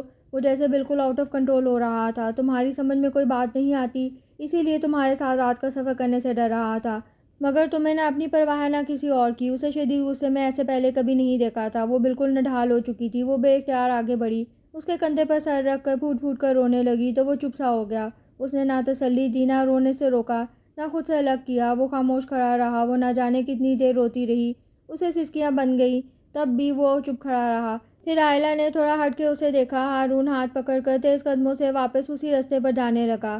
اس کے وجود کا سارا بوجھ جیسے اس نے اٹھایا ہوا تھا وہ سانس گھسیٹ رہی تھی. پتھر میں اڑا دوپٹہ اس نے جھک کر اٹھایا. اس نے سر جھکا کر اسے دوپٹہ لے کر لپیٹ لیا. کچھ آگے بڑھے تو چاروں وہ زخمی پڑے ہوئے تھے. ایک کرا رہا تھا، باقی 3 شاید بے ہوش تھے. ان پر نظر ڈال کے آگے بڑھ گئے. جیپ کا دروازہ کھولا، اسے اندر دھکیلا. وہ آنسو پیتی بیٹھ گئی.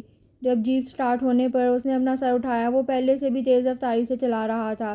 اچانک اس کی نظر ہارون کی بازو پر پڑی جو خون میں بھیگی ہوئی تھی. وہ جھجک کے بولے، آپ کا بازو زخمی ہو گیا، اس پر کچھ باندھ لیں. اس نے اس کی ایک نہیں سنی، اسی رفتار سے چلاتا رہا. وہ اس کے بازو پر ہاتھ رکھ کر بولی، آپ کا خون نکل رہا ہے، گاڑی روک کر مرہم پٹی کر لیں. اس کا ہاتھ جھٹکتا ہوا پھنکارا، تم مجھ سے کوئی بات مت کرو، تمہارا احسان ہوگا. وہ اس رد عمل سے چپ کر کے بیٹھ گئی، مگر نظر اس کے بازو پر ہی تھی. اسے پتہ تھا یہاں پڑے بیگ میں سامان کے ساتھ فرسٹ ایڈ باکس بھی تھا. وہ تیزی سے جھکی اور فرسٹ ایڈ باکس نکال لیا. وہ اس کی تمام کارروائی سے لاتعلق تھا. باکس سے کاٹن نکال کر اس نے اپنا ہاتھ ہارون کے ہاتھ پر رکھ دیا. وہ ایک جھٹکے سے جیپ روک کر بولا، اب تم نے مجھ سے بات کی یا میرے قریب آئے تو میں تمہیں قتل کر دوں گا. وہ جواب میں رونے لگی، میرے ہاتھ سے نہیں تو خود کر لیں، اتنا خون نکل رہا ہے. اس نے ڈر سے باکس اس کی گود میں رکھ دیا. وہ غصے سے اٹھا کر بینڈیج کرنے لگا. وہ آنسو بہاتی اس کی طرف دیکھتی رہی. پٹی باندھ کر اس نے پھر جیپ سٹارٹ کر دی. بغیر کسی تکلیف کا اظہار کیے پہلے کی طرح گاڑی چلا رہا تھا. آئلہ نے 2-4 بار سر اٹھا کر دیکھا، مگر وہ شاید اس وقت اس کی شکل بھی نہیں دیکھنا چاہتا تھا. اس کو جب بات کی ہمت نہ ہوئی تو گردن جھکا کر بیٹھ گئی. کافی دیر بعد اس نے سر گھما کے دیکھا تو وہ سر جھکائے چپ بیٹھی تھی. وہ چہرہ آنسوں سے بھیگا ہوا تھا. بائیں گال پر اب تک اس کی انگلیوں کے نشان موجود تھے. ہاتھوں اور چہروں پر خراشیں پڑی تھیں جن سے خون رسنا بند ہو گیا تھا. اس کا دل چاہا ہاتھ بڑھا کر اس کے آنسو صاف کر دے اور کوئی ایسی بات کرے کہ وہ ہنسے. دل کی بات رد کر کے وہ پھر سے سامنے دیکھنے لگا. اپنے آس پاس گاڑیوں کی آواز سنائی دی تو سر اٹھا کر باہر دیکھنا شروع کر دیا. وہ جنگل سے نکل کر شہر کی حدود میں پہنچ گئے تھے. آئلہ نے ایک طویل سانس لی اور اپنا چہرہ دوپٹے سے صاف کرنے لگی. پتہ نہیں کیا وقت ہو رہا تھا، شاید ابھی رات ہی تھی.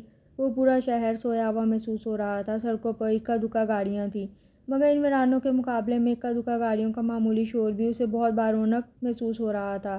ایسا لگ رہا تھا وہ صدیوں کی مسافت طے کر کے یہاں تک پہنچی ہے. جیپ ایک ہوٹل کے پاس روک کر اسے بغیر کچھ کہے اندر چلا گیا. وہ اسی سمت دیکھتی رہی جہاں وہ گیا تھا. وہ ایک بڑا اور شاندار ہوٹل تھا، خوب جگمگ کرتا، روشنیوں میں نہایا ہوا. تھوڑی دیر بعد وہ واپس آتا دکھائی دیا تو اکیلا نہیں تھا. وہ دونوں بڑے پرجوش انداز میں باتیں کرتے اس طرف آ رہے تھے. اس کے ساتھ وہ شخص چہرے پر خوشی اور ایکسائٹمنٹ کے تاثرات لیے آگے بڑھ گیا، جیسے اسے کوئی چیز دیکھنے کی بہت جلدی تھی. وہ تیز قدم اٹھاتا جیپ کی طرف آیا تو اسے دیکھ کر ٹھٹک گیا. چہرے پر حیرانی اور بے یقینی کے تاثرات صاف پڑھے جا سکتے تھے. اس کے ساتھ چلتا وہ بھی جیپ کی طرف آ گیا اور اس کو تعجب والے انداز میں دیکھ کر بولا، یہ آئلہ ہے؟ ہاں، وہ اتنی ہی معروف شخصیت بھی. اس کے تعارف میں اتنا کہہ دینا کافی رہا کہ وہ آئلہ ہے، مگر مقابل بھی اس کا دوست ہے. چہرے پر سے حیرانی کے تاثرات ہٹاتا بغیر کوئی اور سوال کیے یا تجسس کا اظہار کیے وہ اس طرف دیکھ کر بڑی رواداری اور شائستگی سے مسکرایا اور بولا، بڑی خوشی ہوئی آپ سے مل کر. جواب میں اسے بھی اکھلا کر مسکرانا پڑا. اس کی طرف سے توجہ ہٹایا. وہ دونوں پچھلی نشست کی طرف متوجہ ہو چکے تھے. اس کے دوست کی خوشی دیدنی تھی. وہ بڑے بھاری قسم کے الفاظ میں اپنے دوست کو خراج تحسین پیش کر رہا تھا، اس کی بہادری اور مستقل مزاج کو سراہ رہا تھا. پھر وہ دونوں جیپ سے کچھ دور ہٹ کر آپس میں کوئی بات کرنے لگے. آئلہ نے سنا وہ کہہ رہا تھا، تم اس کا انتظام کرو، مجھے ابھی نیروبی جانا ہے، آگے کا پروگرام بعد میں طے کریں گے. وہ بڑی اجلت میں نظر آ رہا تھا. پاگل ہو گئے ہو، اتنی لمبی ڈرائیو کر کے آئے ہو، تھوڑا سا ریسٹ کر لو، کم از کم کچھ کھا پی لو. کتنے تھکے لگ رہے ہو، کتنے بجے چلے تھے وہاں سے؟ وہ شاید اسے بہت محبت کرتا تھا، بالکل ماؤں کی طرح اس کے لیے فکر مند ہو رہا تھا. اس کی بات پر وہ مسکرایا اور بولا، کھانے پینے کا بالکل بھی ٹائم نہیں ہے، مجھے جلد از جلد نیروبی پہنچنا ہے. ویسے 11 بجے چلے تھے ہم وہاں سے. ہم لوگوں کے الفاظ پر۔ اس نے بڑے بے ساختگی سے اس کی طرف دیکھا اور فوراً ہی اس پر سے نظر ہٹا کر بولا، بہت دیر نہیں لگی تمہیں پہنچنے میں، کس طرف سے آئے ہو؟ وہ بدستور اس کے لیے فکر مند تھا، بس وہ جیپ راستے میں خراب ہو گئی تھی، وہاں کافی دیر لگ گئی۔ وہ بڑے لاپرواہ انداز میں بولا، خیر جو بھی ہے، ایسے تو میں تمہیں نہیں جانے دوں گا، نیروبی کہیں بھاگا نہیں جا رہا، کچھ کھا پی لو پھر چلے جانا۔ وہ بڑی اپنائیت سے بولا۔ وہ بڑی بے بس نظروں سے اس کی طرف دیکھتا ہوا بولا، پیٹر دیر ہو جائے گی، ہو جائے میری بلا سے، تم اندر چلو۔ اسے مکمل طور پر نظر انداز کیے وہ آپس میں مصروف تھے۔ اس کا وجود کہیں پس منظر میں چلا گیا تھا، وہ شاید اس کے مجبور کرنے پر، زبردستی وہاں رکنے پر رضامند ہو گیا تھا۔ آؤ اندر چلو، وہ اس کے پاس آ گیا، جبکہ اس کا دوست دور کھڑا ان دونوں کو بغور دیکھ رہا تھا۔ اس کے حکم پر بغیر کوئی چون چرا کیے دروازہ کھول کر باہر نکل آئی۔ ان دونوں کے ساتھ اس ہوٹل کے شاندار سے ریسیپشن سے گزرتے ہوئے اسے اپنا حلیہ بڑا آکورڈ لگا۔ گرد و غبار میں اپنا چہرہ، اپنی بکھری لٹیں اور زخمی پاؤں، اس نے خواہ مخواہ بالوں پر ہاتھ پھیر کر شاید انہیں سنوارنے کی کوشش کی۔ وہ اسے مسلسل شکار اور جنگل کے حوالے سے باتیں کر رہا تھا، اس سے اس کے کارنامے کی تفصیل سن رہا تھا۔ وہ خاموشی سے اپنے برابر چلتے شخص کے جوتوں پر نظر جمائے تھی، جو بظاہر اس وقت اسے لاتعلق نظر آ رہا تھا۔ اس کی رفتار سست پڑی تو وہ بھی آہستہ قدموں سے چلنے لگا، اور اس کے برابر چلتا اس کا دوست بھی سست ہو گیا۔ لفٹ میں آ کر وہ دونوں بھی خاموش ہو گئے۔ اسے ایسا لگا کہ اس کا دوست گہری نگاہوں سے اس کی طرف دیکھ رہا ہے۔ اسے سر اٹھا کر اس کی طرف دیکھا تو وہ ہارون سے مخاطب تھا۔ ایک صاف ستھرے اور عمدہ فرنیچر سے آراستہ بڑے سے کمرے میں داخل ہوئے تو پیٹر اسے بولا، تم لوگ بیٹھو، میں ان دونوں کو بلا کر لاتا ہوں، بلکہ بلا کر کیا، جگا کر لاتا ہوں۔ وہ ہنستا ہوا باہر نکلنے لگا تو ہارون فوراً بولا، بھائی مروا مت دینا، عبداللہ کو جگانا کسی مردے کو اٹھانے کے مترادف ہے، کبھی ہم یہیں بیٹھے رہ جائیں۔ وہ بڑے اچھے موڈ کے ساتھ ہنستا ہوا بولا تو وہ کہکا لگا کر باہر چلا گیا۔ بیٹھ جاؤ، اس کی آواز پر عائلہ نے اس کی طرف دیکھا تو وہ بے تکلفانہ انداز میں بستر پر نیم دراز اسے ہی دیکھ رہا تھا۔ وہ خاموشی سے صوفے پر ٹک گئی تو وہ ایک نظر اس پر ڈال کر کھڑا ہو گیا اور وارڈروب کھول کر کپڑے نکال کر باتھ روم میں گھس گیا۔ اس وقت پیٹر اندر آیا اور اسے تنہا بیٹھے دیکھ کر پوچھنے لگا، ہارون کہاں ہے؟ وہ شاید نہا رہے ہیں، اس نے مختصر جواب دے کر دوبارہ کمرے کا انٹیریئر دیکھنا شروع کر دیا تو وہ اس کے سامنے والے صوفے پر بیٹھتا ہوا بولا، آپ بھی فریش ہو جائیں، ابھی آپ کو اپنے باقی دونوں دوستوں سے ملوائیں گے۔ ہمارا 4 دوستوں کا گروپ ہے، میں اور ہارون تو خیر بچپن سے دوست ہیں، عبداللہ اور مائیکل سے ہماری دوستی شکار کے حوالے سے ایک جنگل میں ہوئی تھی، بڑی عجیب دوستی ہے ہماری، پورا سال ہم ایک دوسرے سے نہیں ملتے کہ سب الگ الگ دیسوں کے باسی ہیں، مگر ہمارے درمیان یہ خاموش معاہدہ ہے کہ سال کے ان دنوں میں ہم آپس میں ملتے اور شکار کھیلتے ہیں، باقی سال ایک دوسرے سے صرف فون پر یا نیٹ پر رابطہ رہتا ہے۔ وہ بڑے دوستانہ انداز میں اسے باتیں کر رہا تھا، انداز میں بہت شائستگی اور مخاطب کے احترام موجود تھا۔ وہ تولی سے سر رگڑتا باہر نکلا تو پیٹر سے بولا، اب اگر روک ہی لیا ہے تو جلدی سے کچھ کھانے پینے کا انتظام کرو، بڑی زبردست بھوک لگ رہی۔ وہ ہنستا ہوا کھڑا ہو گیا اور بولا، بڑا احسان کیا میرے اوپر رک کر، ایک تو تمہاری محبت میں بول رہا تھا، پوچھو ان دونوں سے، اتنے دن مسلسل چڑھ جا کر کتنی بار تمہاری سلامتی کی دعائیں مانگی ہیں۔ جواب میں وہ بھی ہنسنے لگا۔ عائلہ خاموشی سے محبت کا یہ مظاہرہ دیکھ رہی تھی۔ وہ باہر نکل گیا تو ہارون ڈریسنگ ٹیبل کے آگے کھڑا ہو کر بال بنانے لگا۔ میرا خیال ہے کہ آپ بھی مراقبے سے نکل آئیں اور منہ ہاتھ دھو لیجیے، شیشے میں اسے دیکھتا وہ بولا تو اسے بھی اپنے بے تکے حلیے کا خیال آیا۔ خاموشی سے کھڑی ہو کر وہ باتھ روم کی طرف بڑھی۔ وہ جو اس سے بڑی بے تکلفی سے باتیں کرنے لگی تھی اب ایک عجیب سی جھجک حائل ہو گئی تھی۔ بڑے سے اسٹائلش باتھ روم کے قد آور آئینے میں خود کو پتہ نہیں کتنے روز بعد دیکھا تو اپنی شکل اس سے خود نہیں پہچانی گئی۔ وہ جو بڑی اپ ٹو ڈیٹ اور ہر وقت تیار رہا کرتی تھی، اس وقت عجیب و غریب سی کوئی مخلوق نظر آ رہی تھی۔ خوب اچھی طرح رگڑ رگڑ کر منہ دھویا اور اپنا اصلی چہرہ واپس لانے کی کوشش کی، وہیں رکھے برش سے بال بنائے۔ 10-15 منٹ کی جدوجہد کے بعد کچھ چہرہ جانا پہچانا اور اپنا اپنا لگا تو اس نے سکون کا سانس لیا۔ اس کے دوستوں سے بھوت بن کر ملنے کا اسے کوئی شوق نہیں تھا۔ اتنے خوبصورت گہرے نیلے رنگ کے ٹائلوں والے اور بڑے سے ٹب والے باتھ روم میں اس کا نہانے کا جی چاہ رہا تھا۔ اپنی اس خواہش کو دباتی ہوئی باہر آئی تو وہ آنکھیں بند کیے بیڈ پر لیٹا نظر آیا۔ وہ خاموشی سے دوبارہ صوفے پر ٹک گئی۔ اس کی آمد سے بے نیاز وہ ایسے ہی پڑا رہا۔ اسی وقت ہی دستک دے کر پیٹر اور اس کے پیچھے 2 افراد اندر داخل ہوئے تو وہ ساری بے نیازی بھول بھال اٹھ کھڑا ہوا اور اپنے دوستوں سے ملنے لگا۔ ملنے ملانے کا سلسلہ تمام ہوا تو ان دونوں کی نظر اس پر پڑی۔ ان کی نگاہوں میں پیٹر کی طرح حیرانی نہیں تھی، شاید وہ انہیں بتا کر لایا تھا۔ پیٹر نے ایک اچھے میزبان کی طرح تعارف کرانے کی رسم ادا کی۔ یہ عبداللہ ہے، پیشے کے لحاظ سے بہت مشہور معروف کاروباری شخصیت، شکار بطور شوق اپنایا ہوا ہے، شام ان کا وطن ہے، اور پتے کی بات یہ ہے بہت اچھے اور ماہر کوک ہیں۔ ہماری شکاری مہارت میں یہ ہم لوگوں کو اچھے اور مزیدار کھانے پکا کر کھلاتے ہیں۔ وہ اس کے سامنے کھڑے بندے کی طرف اشارہ کر کے تعارف کروا رہا تھا۔ عائلہ نے اس بندے کی طرف دیکھا، وہ بھی پیٹر کی طرح شائستہ نظر آ رہا تھا۔ اور یہ جناب مائیکل ہیں، انگلینڈ کے رہنے والے، ہم سب میں صرف یہی پروفیشنل شکاری ہیں، باقاعدہ لائسنس یافتہ۔ اس لیے جنگلات کے موضوع پر ان کا علم ہمارے بہت رہنمائی کرتا ہے۔ ہارون اس تعارفی پروگرام سے لا تعلق دوبارہ بیڈ پر بیٹھ گیا تھا، جبکہ باقی افراد اب تک کھڑے تھے۔ اس وقت ویٹر اندر چلا آیا اور ٹیبل پر انواع اقسام کے کھانے سجانے لگا۔ وہ تینوں اس کے سامنے رکھے صوفے پر بیٹھ گئے۔ ویٹر مزید احکامات لے کر کمرے سے چلا گیا تو پیٹر اس سے بولا، تم وہاں کہاں پڑے ہو، ادھر آؤ۔ اس کے بلانے پر وہ لمبی سی جمائی لیتا اٹھ کر یہیں آ گیا اور آئلہ سے کچھ فاصلے پر اسی صوفے پر بیٹھ گیا۔ درمیان میں رکھی ٹیبل پر ڈھیروں لوازمات تھے۔ وہ شرم و حیا کی ماری دیو قسم کی لڑکی نہیں تھی، شروع سے ہی کو ایجوکیشن میں پڑھا تھا، مگر اس وقت اتنے سارے مردوں کے سامعین اسے اپنا آپ عجیب سا لگ رہا تھا۔ اپنے اعتماد کو بحال کرنے کی کوشش کر رہی تھی جب اس نے پیٹر کی آواز سنی، آپ لیجئے نا۔ وہ اس کے ہاتھ میں پلیٹ پکڑا رہا تھا۔ آئلہ نے شکریہ کے ساتھ تھام لی۔ ہارون بڑے ہی تکلف انداز میں پہلے ہی شروع ہو چکا تھا۔ اس نے تکلفانہ تھوڑا آملیٹ اپنی پلیٹ میں ڈالا اور کانٹے سے اس کے ٹکڑے کرنے لگی۔ وہ تینوں بھی کھانے لگے تھے۔ آپ نے میرے بارے میں تو پوچھا ہی نہیں، پیٹر نے اس سے کہا۔ اس کے جواب دینے سے پہلے ہی عبداللہ بول پڑا، تم کسی کو بولنے کا موقع دو تو کوئی بولے نا، اور تمہارا تعارف تم سے بہتر میں کروا سکتا ہوں۔ اسے جواب دیتا وہ آئلہ کی طرف متوجہ ہوا، یہ ہیں پیٹر، سوئٹزرلینڈ کے خاص معروف کیمیکل انجینئر۔ اپنے طور پر خود کو بہت کچھ سمجھتے ہیں، جسے ہمارا اتفاق کرنا ہرگز ضروری نہیں ہے۔ خیر سے ان کی منگنی ہو چکی اور ان کی منگیتر جولی نے اس وقت تک شادی نہ کرنے کی قسم کھائی ہے جب تک یہ شکار جیسے فضول شوق نہ چھوڑ دیں۔ اس چکر میں 3 سال سے ان کی شادی خطرے میں پڑی ہوئی ہے۔ پیٹر کے گھونے کے باوجود اس نے اپنی بات پوری کی تھی۔ ہلکی سی مسکراہٹ اس کے لبوں کو چھو گئی۔ اسی وقت ویٹر چائے کی ٹرے اٹھا کر اندر چلا آیا۔ عبداللہ نے ٹرے اس کے ہاتھ سے لے کر آئلہ کے سامنے رکھ دی۔ میرے خیال سے کسی خاتون کا یہ حق ہے کہ اس کی موجودگی میں اور کوئی کیوں چائے بنائے۔ وہ بڑی بے تکلفی سے بولا، شاید اس کی جھجک کم کرنا چاہتا ہو۔ آئلہ کو سب ہی بہت اچھے لگے۔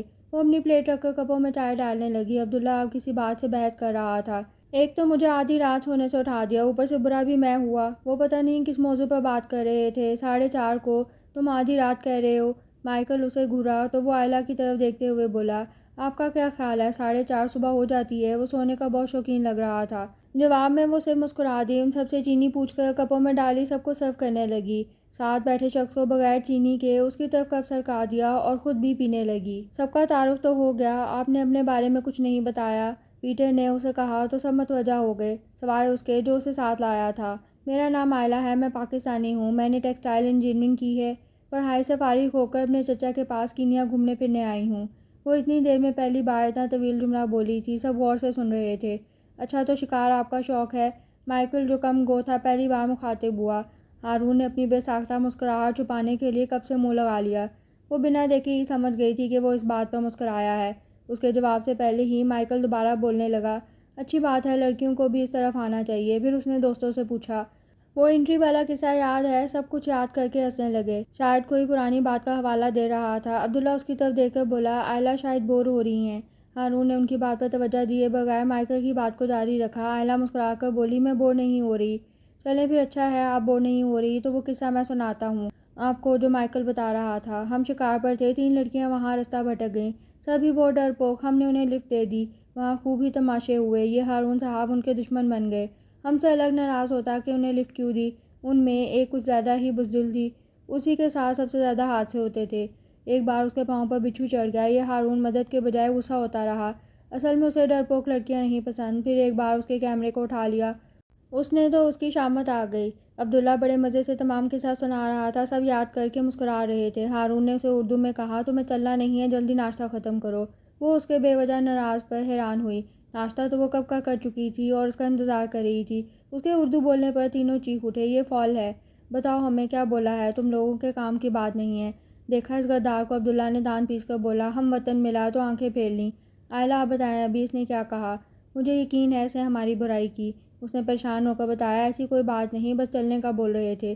اس نے جھگڑا ختم کر دیا تو وہ آپس میں پروگرام طے کرنے لگے۔ وہ خاموش بیٹھی دیواروں کو تکتی رہی، ان کے مذاکرات ختم ہوئے، چاروں کھڑے ہوئے تو آئلہ بھی کھڑی ہو گئی۔ وہ ان کے پیچھے چلتی ہوئی خاموشی سے باتیں سنتی رہی۔ جب اس نے پیٹر کی آواز سنی، وہ اپنے دوستوں کو چھوڑ کر اس کے ساتھ چلنے لگا۔ میں اگر آپ سے کچھ کہوں، میری بات کا برا تو نہیں منائیں گی؟ نہ جانے کیا کہنا چاہ رہا تھا جس کے لیے اجازت طلب کی۔ اس نے حیرت سے بولا، جی کہیے۔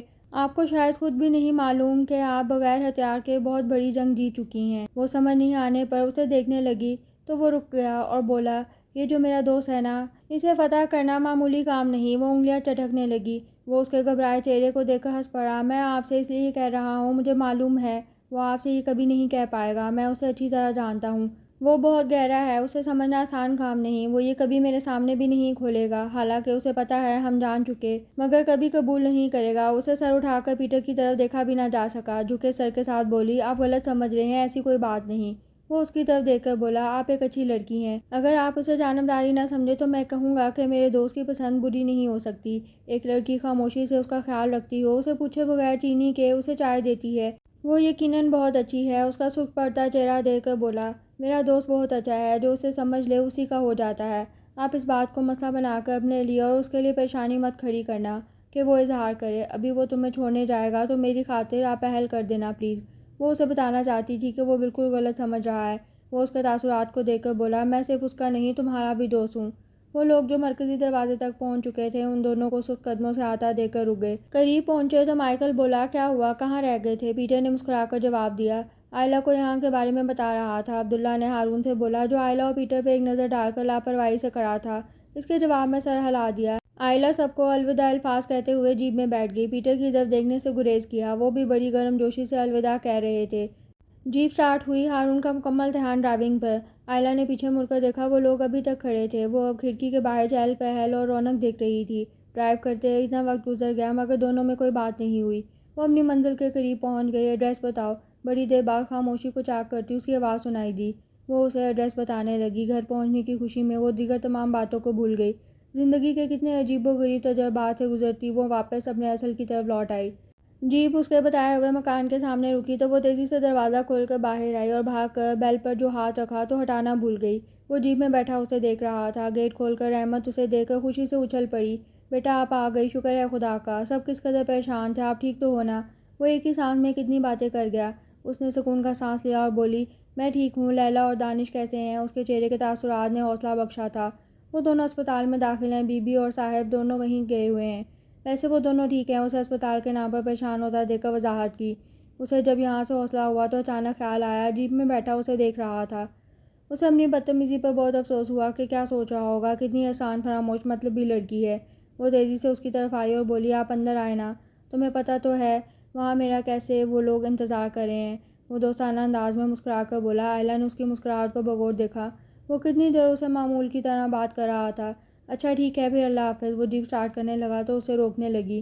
اتنی لمبی ڈرائیو کے بعد آپ بغیر ریسٹ کیے جا رہے ہیں، آ جائیں پلیز۔ وہ اس کے اصرار پر نفی میں سر ہلاتا بولا، ابھی مجھے واپس جا کے بہت کام کرنا ہے، تمہیں سب پتہ ہے۔ وہ اندر آنے پر آمادہ نہیں ہو رہا تھا، پھر اس کے چہرے پر گہری نظر ڈال کر بولا، تم میری بنائی ویڈیو رپورٹ جیوگرافی پر ضرور دیکھنا۔ اس کے گلے پڑی، ذمہ داری ادا کر کے بہت خوش تھا۔ وہ اس کے خوش چہرے کو دیکھ کر چپ کھڑی تھی۔ تمہارے لیے دعا کروں گا، تم ٹیکسٹائل میں بہت اونچا مقام حاصل کرو۔ وہ یوں بول رہا تھا، آئندہ کبھی ملنے کا امکان نہیں، یہ ان کی آخری ملاقات ہے جس میں ایک دوسرے کے لیے نیک خواہشات کا اظہار کیا جاتا ہے۔ اسے اپنی آنکھوں میں کچھ چبھتا محسوس ہوا، وہ بامشکل مسکرائی۔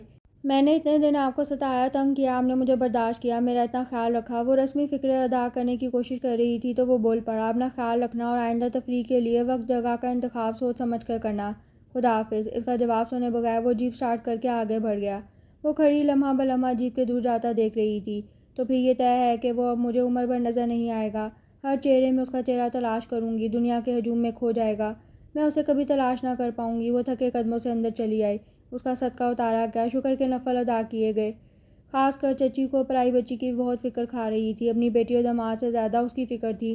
وہ تو اچھا ہوا اتنے دن سے پاکستان سے کوئی فون نہیں آیا، ورنہ تمہارے بارے میں کیا کہتی۔ چچی جان گزر واقعات پر اب تک شوق میں تھیں۔ لیلیٰ اور دانش کو کافی چوٹیں آئی تھیں۔ چچی نے بیٹی کو اس حال میں دیکھ کر فی الحال ڈان کا کام ملتوی کر دیا۔ یہ بات آئلہ جانتی تھی، بہت ہو گئی اس لڑکی کی بے سر و پا حرکتیں، خود تو خود سری دکھائی ہی، دوسروں کو بھی اپنے ساتھ مروانے میں کوئی کسر نہیں چھوڑی۔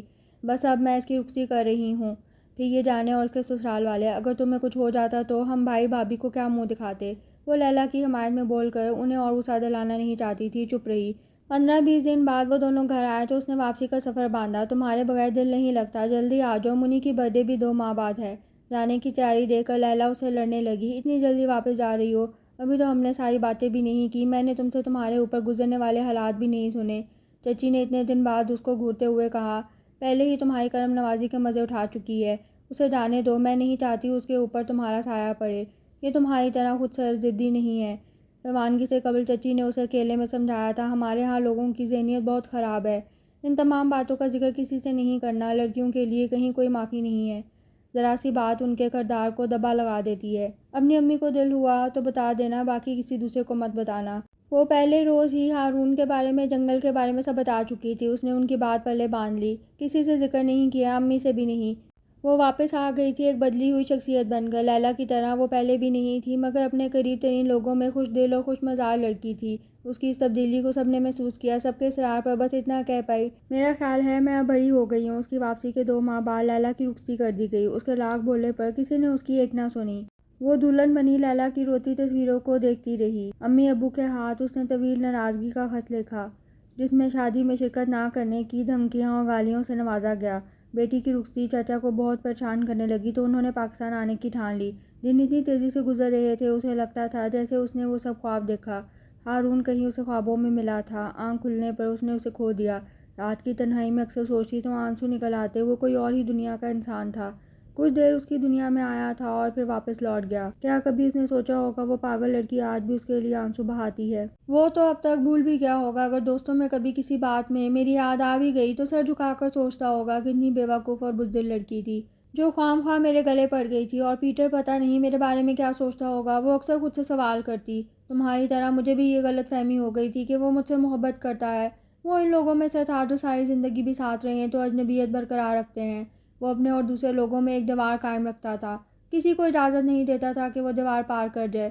کاش میں چچا گھر نہ جاتی، اگر گئی تو لیلا کے ساتھ نہ جاتی تو یہ درد میرے ساتھ نہ ہوتا۔ امی اسے ساتھ لے جانے کے لیے بضد اور وہ 100 بہانے نہ جانے کے بنا چکی، آخر ہار مان کر کپڑے نکال کر پوچھنے لگی، وہاں کیا کوئی فینسی شو ہے؟ یہ ڈریس کیسا ہے وہاں جانے کے لیے؟ اس کی بات پر بھابھی ہنس پڑی، میری جان فینسی ڈریس شو ہی سمجھو، آج تو وہاں پریاں جلوہ افروز ہو رہی ہیں، سچ میں اس کی تیاریاں تو ہفتے بھر سے جاری ہیں۔ وہ ایسے کہہ رہی تھی جیسے کسی کی شادی میں جانا ہے، وہ بغیر موڈ کے جا رہی تھی، اسی لیے تیار ہونے کو بالکل دل نہیں تھا اسے۔ وہاں جا کر اس کا موڈ مزید خراب ہو گیا، اس کی کزنز کی گھٹیا حرکتیں اسے ناگوار گزر رہی تھیں۔ لڑکیوں کو کم از کم اپنی نسوانیت کا خیال رکھنا چاہیے۔ وہ ایک کونے میں بیٹھ گئی، امی بھابھی سب سے ملنے ملانے لگی۔ سائرہ پھوپھو جو ابو کی فرسٹ کزن تھی، بہت عرصے بعد پاکستان آئی تھی تو پورا خاندان ان کی خدمت میں لگا ہوا تھا۔ جن جن گھروں میں کنواری لڑکی تھی وہ ایک دوسرے سے سبقت لینے کی کوشش میں تھی۔ اس خدمت کی بڑی وجہ پھوپھو کا بیٹا تیمور تھا، جو ساری زندگی لندن رہا، پہلی بار پاکستان آیا تھا۔ پھوپھو نے آتے ہی بتایا کہ وہ اس کی شادی کرنا چاہتی ہیں۔ آج انہوں نے ہی تمام فیملی والوں کو پی سی میں ڈنر دیا تھا، اسی لیے ایک سے بڑھ کر ایک تیار ہو کے آئی تھی۔ لڑکیاں ساری تیمور کے آگے پیچھے منڈلا رہی تھیں اور ان کی امیاں پھوپھو کے گلے کا ہار بنی ہوئی تھی۔ ان لوگوں کی باتوں اور حلیوں سے بیزار امی کے پاس آ کر چلنے کا کہنے لگی تو وہ انکار میں سر ہلاتی بولی، کھانا کھاتے ہی چلیں، غزلوں کا پروگرام ہے، سن کر چلیں گے۔ امی اور غزلیں، وہ سمجھ گئی کہ امی ابھی اپنی بیٹی کو مقابلے میں لائی ہیں۔ بیزار ہو کر پیچھے کونے میں جا بیٹھی، کوئی اس کے برابر والی کرسی پر بیٹھتے ہوئے بولا، کیا میں یہاں بیٹھ سکتا ہوں؟ عائلہ نے اپنی کسی سوچ سے چونک کر دیکھا تو تمام لڑکیوں کا سورج اس کے پاس آ بیٹھا، جہاں غزل اپنا جادو جگا رہی تھی۔ ہاتھ دیا اس نے میرے ہاتھ میں، میں تو ولی بن گیا ایک ہی رات میں۔ وہ غزل کے بولوں کی طرف متوجہ ہوئی تو وہ پھر سے مخاطب ہوا، آپ کو شاید غزلیں پسند نہیں، اسی لیے بور ہو رہی ہیں؟ اسے خواہ اسے چڑ ہونے لگی جو سر پر سوار ہو گیا۔ غزلوں سے سب کی توجہ ہٹ گئی، محفل کی جان ایک اندھیرے کونے میں عام سی لڑکی کے پاس لوگوں کی امیدوں پر پانی پھیر گیا۔ اس کے جواب نہ دینے پر خود بولا، مجھے بھی غزلیں نہیں پسند، مجھے فوک میوزک پسند ہے۔ اگر غزلیں پسند ہوتی تو شاید فوک سنتے۔ وہ طنزیہ انداز میں بولی، واہ بھئی، جتنی خوبصورت ہو اتنی ذہین بھی، اور ذہین لڑکیاں مجھے بہت پسند ہیں۔ وہ جہاں سے آیا تھا اس کے لیے عام سی بات تھی۔ عائلہ ایک دم کھڑی ہو گئی تو وہ بھی کھڑا ہو گیا، اس کے چہرے کی ناراضگی دیکھ کر کچھ کہنا ہی چاہتا تھا تو وہ فوراً اگلی نشستوں کی طرف بڑھ گئی جہاں امی لوگ بیٹھے تھے۔ تمام لوگوں کے چہرے بجھے نظر آ رہے تھے تو وہ امی سے ضد کر کے جانے کو راضی کر لیا۔ اگلا دن پورے خاندان کی لڑکیوں کے لیے صدمہ لے کر آیا تھا۔ پھوپھو اپنے لاڈلے کے لیے عائلہ کا رشتہ مانگنے آئی، امی کے پاؤں زمین پر نہیں پڑ رہے تھے۔ لاڈلی بیٹی کے لیے جیسا سوچا تھا، لڑکا اس سے بڑھ کر تھا۔ اچھا تو جان کے سادے حلیے میں گئی تھی تاکہ دوسرے سے الگ لگو، بھابھی نے اسے چھیڑا۔ امی ابو نے رسمی سا سوچنے کو بولا، سب کو یقین تھا مان جائیں گے۔ اس نے بھابھی سے اس رشتے سے انکار کر دیا۔ کیا؟ تو وہ اسے دیکھنے لگی جیسے اس کے دماغی حالت پر شک ہو۔ پاگل ہو کیا؟ ایسے رشتے نصیب سے ملتے ہیں، ایسا شاندار بندہ ہر لڑکی کا خواب ہوتا ہے، کوئی پاگل ہی انکار کرے گی؟ اس کے انکار کی وہاں کوئی حیثیت نہیں تھی، سب خوش تھے۔ اس کے چہرے کی اداسی سب کے بے تحاشا خوشی میں کسی کو نظر نہیں آئی۔ انہی دنوں لیلا اور دانش شادی کے بعد پہلی بار پاکستان آئے تھے۔ لیلا یہ خبر سنتے ہی سب سے پہلے اسے ملنے چلی آئی۔ وہ اپنے کمرے میں تکیے میں منہ چھپا کر لیٹی تھی۔ لیلا نے آتے ہی تکیہ کھینچ لیا، بہت خوب، ساری دنیا کو بے آرام کر کے خود آرام فرما رہی ہو۔ وہ بہت خوش نظر آ رہی تھی۔ تم نے پورے خاندان کی لڑکیوں میں مقابلہ جیتا ہے، سب کی امیاں بدوائیں دے رہی ہوں گی۔ وہ اپنی بات کو انجوائے کر کے خود ہنسنے لگی، پھر بولی آج کل تمہیں ہچکی ضرور آتی ہوگی۔ اچانک اس کی نظر اس کے روئے ہوئے چہرے پر پڑی تو وہ چپ ہو کر اسے دیکھنے لگی۔ کیا بات ہے، تم اس رشتے سے خوش نہیں ہو؟ اس نے کوئی جواب نہیں دیا اور سر جھکا کر بیٹھی رہی۔ تو وہ اس کا چہرہ اوپر کرتے ہوئے بولی تم روئی تھی؟ وہ اپنے آنسو اس وقت لیلا سے بھی چھپانا چاہتی تھی، اس لیے اس کا ہاتھ جھٹک کر کھڑی ہو گئی۔ بڑے افسوس کی بات ہے، میں نے آج تک تمہیں اپنی سب سے اچھی دوست سمجھا اور اپنی ہر بات تم سے شیئر کی، اور تم نے میرے ساتھ کیا کیا؟ جلدی بتاؤ مجھ سے کیا چھپایا ہے، ورنہ ابھی اور اسی وقت دوستی ختم کر کے یہاں سے چلی جاؤں گی۔ آئلہ بھی کب سے کسی کے کندھے کی متلاشی تھی، اس کے کندھے پر سر رکھ کر روتی ہوئی بولی لیلا میں یہ منگنی نہیں کرنا چاہتی، پلیز اسے رکھوا دو، تم تو کچھ بھی کر سکتی ہو۔ اس نے اسے رونے دیا۔ جب دل کا غبار ہلکا ہوا تو خاموشی سے اس کے کندھے پر سر رکھے رہی۔ وہ بالوں میں ہاتھ پھیرتے ہوئے بڑے پیار سے بولی آئلہ تم مجھ سے شیئر نہیں کرو گی جو تمہارے دل میں ہے؟ لیلا وہ بہت اچھا تھا، اس کے جیسا کوئی نہیں ہو سکتا، وہ جیسے سرگوشی میں بول رہی تھی۔ جواب میں اس نے گہری سانس لی اور بولی ظاہر ہے اچھا ہوگا تو تمہیں پسند آیا، وہ تیمور کی طرح ہینڈسم نہیں تھا، شاید دولت مند بھی نہ ہو، مگر میرے لیے دنیا کا سب سے اچھا انسان تھا۔ محبت یہ نہیں ہوتی، شکل دولت دیکھو۔ وہ دھیرے دھیرے سب بتا رہی تھی اور وہ غور سے سن رہی تھی۔ میں 3 دن اس کے ساتھ رہی، وہی مجھے زندگی لگتی ہے، یہ تو جیسے کوئی سزا ہے۔ وہ جیسے کہیں کھو گئی تھی۔ لیلا نے ایک بار بھی ٹوکا نہیں، بس چپ چاپ سنتی رہی۔ وہ بظاہر بہت اکڑا سا مگر حساس ہمدرد، عام لوگوں جیسا نہیں تھا وہ۔ میں تنہا جنگل میں، روکنے والا کوئی نہیں تھا، اس نے ایک بار بھی غلط نظر سے نہیں دیکھا، اس کی نگاہوں میں پاکیزگی تھی۔ کیا کوئی اور ایسا ہو سکتا ہے؟ اتنا با کردار کون لگتی تھی میں اس کی؟ اپنی جان پر کھیل کر میری عزت بچائی، اس نے ایسے کیا جیسے میں اس کی ذمہ داری ہوں۔ میرے لیے اس نے اپنا قیمتی لہو پانی کی طرح بہایا، مگر مجھ پر آنچ نہیں آنے دی۔ لیلا نے پوچھا تو پھر کیا؟ وہ اچانک بچھڑ گیا تھا؟ بچھڑا تو تھا مگر اچانک نہیں، ہم نے باقاعدہ ایک دوسرے کو الوداع کیا تھا۔ وہ بڑے دکھ سے بولی تو لیلا حیران نگاہوں سے دیکھنے لگی۔ وہ میرے ساتھ ہمدردی اور خلوص سے خیال رکھتا تھا، اسے تو تم جیسی بہادر لڑکیاں پسند تھیں۔ کبھی کبھی سوچتی ہوں کتنی خوش قسمت ہوگی وہ لڑکی جسے اس کی رفاقت ملے گی۔ میں اس کے مقدر پر رشک کرتی ہوں۔ اور اس کی بات پر لیلا نے اپنا سر پیٹ لیا۔ یعنی تم یہاں بیٹھی یک طرفہ محبت کا سوگ مناتی رہو گی؟ 21ویں صدی ہے یار، انسان بھی وہی ہے، ان کے جذبات بھی، 21ویں صدی ہو یا 22ویں۔ وہ ہنس پڑی اور بولی اچھا صحیح ہے، مگر تم یہ تو کر سکتی تھی، اپنی محبت کا اظہار ہی کر لیتی۔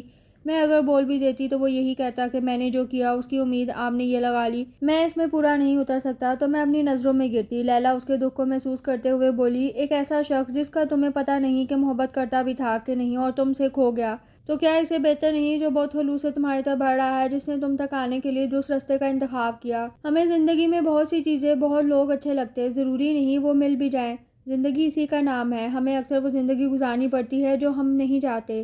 تو تم تو بہت خوش قسمت ہو، اس نے کتنی لڑکیوں میں تمہارا انتخاب کیا، تمہارا ساتھ مانگا۔ یقین کرو چاہنے سے چاہے جانے کا احساس خوش کن ہوتا ہے۔ آپ کس کے لیے بہت اہم ہیں، اس کی خوشیاں اور غم آپ سے وابستہ ہیں، یہ بات تم جانو گی تو میری ساری باتیں تمہیں صحیح لگیں گی۔ وہ اس کی رازدار اسے بہت آرام سے سمجھا رہی تھی۔ وہ اسے بہت دیر سمجھاتی رہی۔ اس کے جانے کے بعد اس نے دل ٹٹولا تو اس میں کسی کے لیے کوئی جگہ نہیں تھی۔ پھر سوچا زندگی ایسے ہے تو ایسے ہی صحیح۔ عزیز دوست کے لیے لیلا نے بہت دل سے دعا دی، ماتھا چوما، اس کے ساتھ بیٹھا، بہت خوش نظر آ رہا تھا۔ ہر کوئی رشک کی نظر سے دیکھ رہا تھا، کوئی حسد کی نظر سے دیکھ رہا تھا۔ وہ ان تمام باتوں سے بے نیاز سر جھکائے بیٹھی تھی، ساتھ بیٹھا انسان اتنا خوش جیسے کوئی خزانہ مل گیا ہے۔ پھر اس نے اسے ڈائمنڈ رنگ ہاتھ میں پہنائی، محبت کی نظر سے جھک کر اسے دیکھا۔ رات کو اس نے فون کیا اسے اور کہا کہ میں اتنا خوش ہوں، اپنے آپ کو بہت خوش نصیب سمجھتا ہوں، جو زندگی میں چاہا مل گیا، پر آج مجھے واقعی احساس ہو رہا ہے میں بہت لکی ہوں۔ ادھر اس کا یہ حال تھا جیسے اس کے اندر کوئی پن کر رہا ہو، زندگی نے کتنا عجیب مذاق کیا۔ یہ بات جن لبوں سے سننا چاہتی تھی کبھی سن نہیں پائی۔ تم مجھے پہلی نظر میں ہی اچھی لگی تھی، تم اس روز ڈنر میں ایسے بیٹھی تھی، تمہارا وہ انداز مجھے اتنا متاثر کر گیا اور میں کھنچا تمہارے پاس چلا آیا، مگر تم ایسے مجھے نظر انداز کر کے چلی گئی، میرے آگے پیچھے سب لڑکیاں، مجھے کسی میں کوئی کشش نہیں لگی۔ تم نے ایسا کیا کہ میں نے اسی وقت فیصلہ کر لیا کہ یہی وہ ہے جسے اللہ نے میرے لیے بھیجا ہے۔ وہ جب تک کراچی رہا اسے گھومنے لے جاتا، شاپنگ کرواتا، اگر اس کے گفٹ تھے وہ کچھ پہن لیتی، ایسے خوش ہوتا جیسے اسے خزانہ مل گیا۔ اس نے جاتے ہوئے اسے کہا میں سب کام جلدی مکمل کر کے پھر شادی کے لیے آؤں گا تاکہ ہم دنیا گھومیں اور پیچھے کام کی فکر نہ ہو۔ اس نے بہت قیمتی نیکلس اسے پہناتے ہوئے سب کہا۔ اس نے تیمور سے اپنی جاب کا ذکر کیا، اسے کوئی اعتراض نہیں تھا، مگر پھپھو ناراض ہوئی۔ میری ہونے والی بہو ٹکے ٹکے کی نوکری کرے، جتنی تمہیں وہ تنخواہ دیں گے اسے دگنی تو میں اپنے نوکر کو دیتی ہوں، جتنے پیسے چاہیے ہم سے لے لو۔ ماں کی باتوں کی ہر بار تیمور نے آئلہ سے معافی مانگی۔ میں وعدہ کرتا ہوں شادی کے بعد جو بھی کرنا چاہو گی میں پورا ساتھ دوں گا۔ وہ پھپھو کی باتوں سے ہرٹ ہوئی تھی کہ نہیں، مگر اس انسان کے انداز سے خود پر شرمندہ تھی۔ کہ اتنے اچھے انسان سے وہ منافقت کر رہی تھی۔ پھپھو کا اعلیٰ دماغ اور ان کا گھر اسے ڈربے کی طرح لگتا۔ جب تک پاکستان رہی آئلہ کی زندگی عذاب میں کی۔ یہ کیوں پہنا، یہ اتنی ہلکی جویلری کیوں استعمال کی، کپڑے اس کلر کے کیوں پہنے، ہماری بہو ہو اب ہماری جیسی بنو، فلاں سے اردو میں کیوں بات کی، وغیرہ وغیرہ۔ وہ شاید بیٹے کی ضد سے مجبور تھی، ورنہ عام سی لڑکی کو اپنے گھر کی اکلوتی بہو کا اعزاز دیتی۔ لندن جا کر بھی تیمور میں کوئی تبدیلی نہیں آئی، ویسے فون کرتا تو آئف بھی بھیجتا۔ اب وہ بھی اسے بہت اچھی طرح بات کرتی۔ 6 ماہ بعد آئلہ کی سالگرہ تھی۔ تیمور نے خاص طریقے سے منانے کا سوچا اور اچانک پاکستان آ کر سب کو سرپرائز دے دیا۔ لیلی اور دانش چچی کی طبیعت خراب کی وجہ سے آئے ہوئے تھے۔ تیمور کے آنے پر اسے چھیڑنے لگے، تم نے کیا جادو کیا ہے اس پر، مجھے بھی بتا دو، دانش پر کروں، یہ تو ساتھ رہ کر بھی میری سالگرہ بھول جاتا ہے، یاد آ جائے تو احسان کر کے گفٹ سے نوازا جاتا ہے۔ تیمور بہت مصروف ہو کر بھی 3 دن کے لیے آیا تھا اور آج اس کو واپس جانا تھا، اور تیمور اس کو ایک سیمینار میں لے گیا۔ اس کا کوئی دل نہیں تھا، مگر تیمور کو خوش کرنے کے لیے اس کے ساتھ چلی گئی۔ وہاں ایسی باتیں کہ اس کا دم گھٹتا محسوس ہوا۔ اس نے تیمور سے کہا، میں تھوڑا باہر جانا چاہتی ہوں، اجازت ملنے کی دیر تھی۔ وہاں سے بھاگ نکلی، ادھر ادھر ٹہلنے لگی، سامنے آتے شخص کو دیکھ کر ٹھٹک گئی۔ اس سے نظریں چرا کر جانا چاہتی تھی وہاں سے، مگر قدم رک گئے۔ ایک ہی لمحے میں وہ بھی اس کے سامنے تھا۔ وہ اسے دیکھ کر بے حد خوش لگ رہا تھا۔ صرف تمہاری وجہ سے روز BBC دیکھتا ہوں کہ شاید محترمہ نے کوئی تیر مارا ہو، مگر افسوس وہ پتہ نہیں کس بات پر بہت خوش لگ رہا تھا۔ کچھ تو بولو، یہی کہہ دو کہ میں نے تمہیں پہچانا نہیں۔ وہ بمشکل بولی، کیسے ہیں آپ؟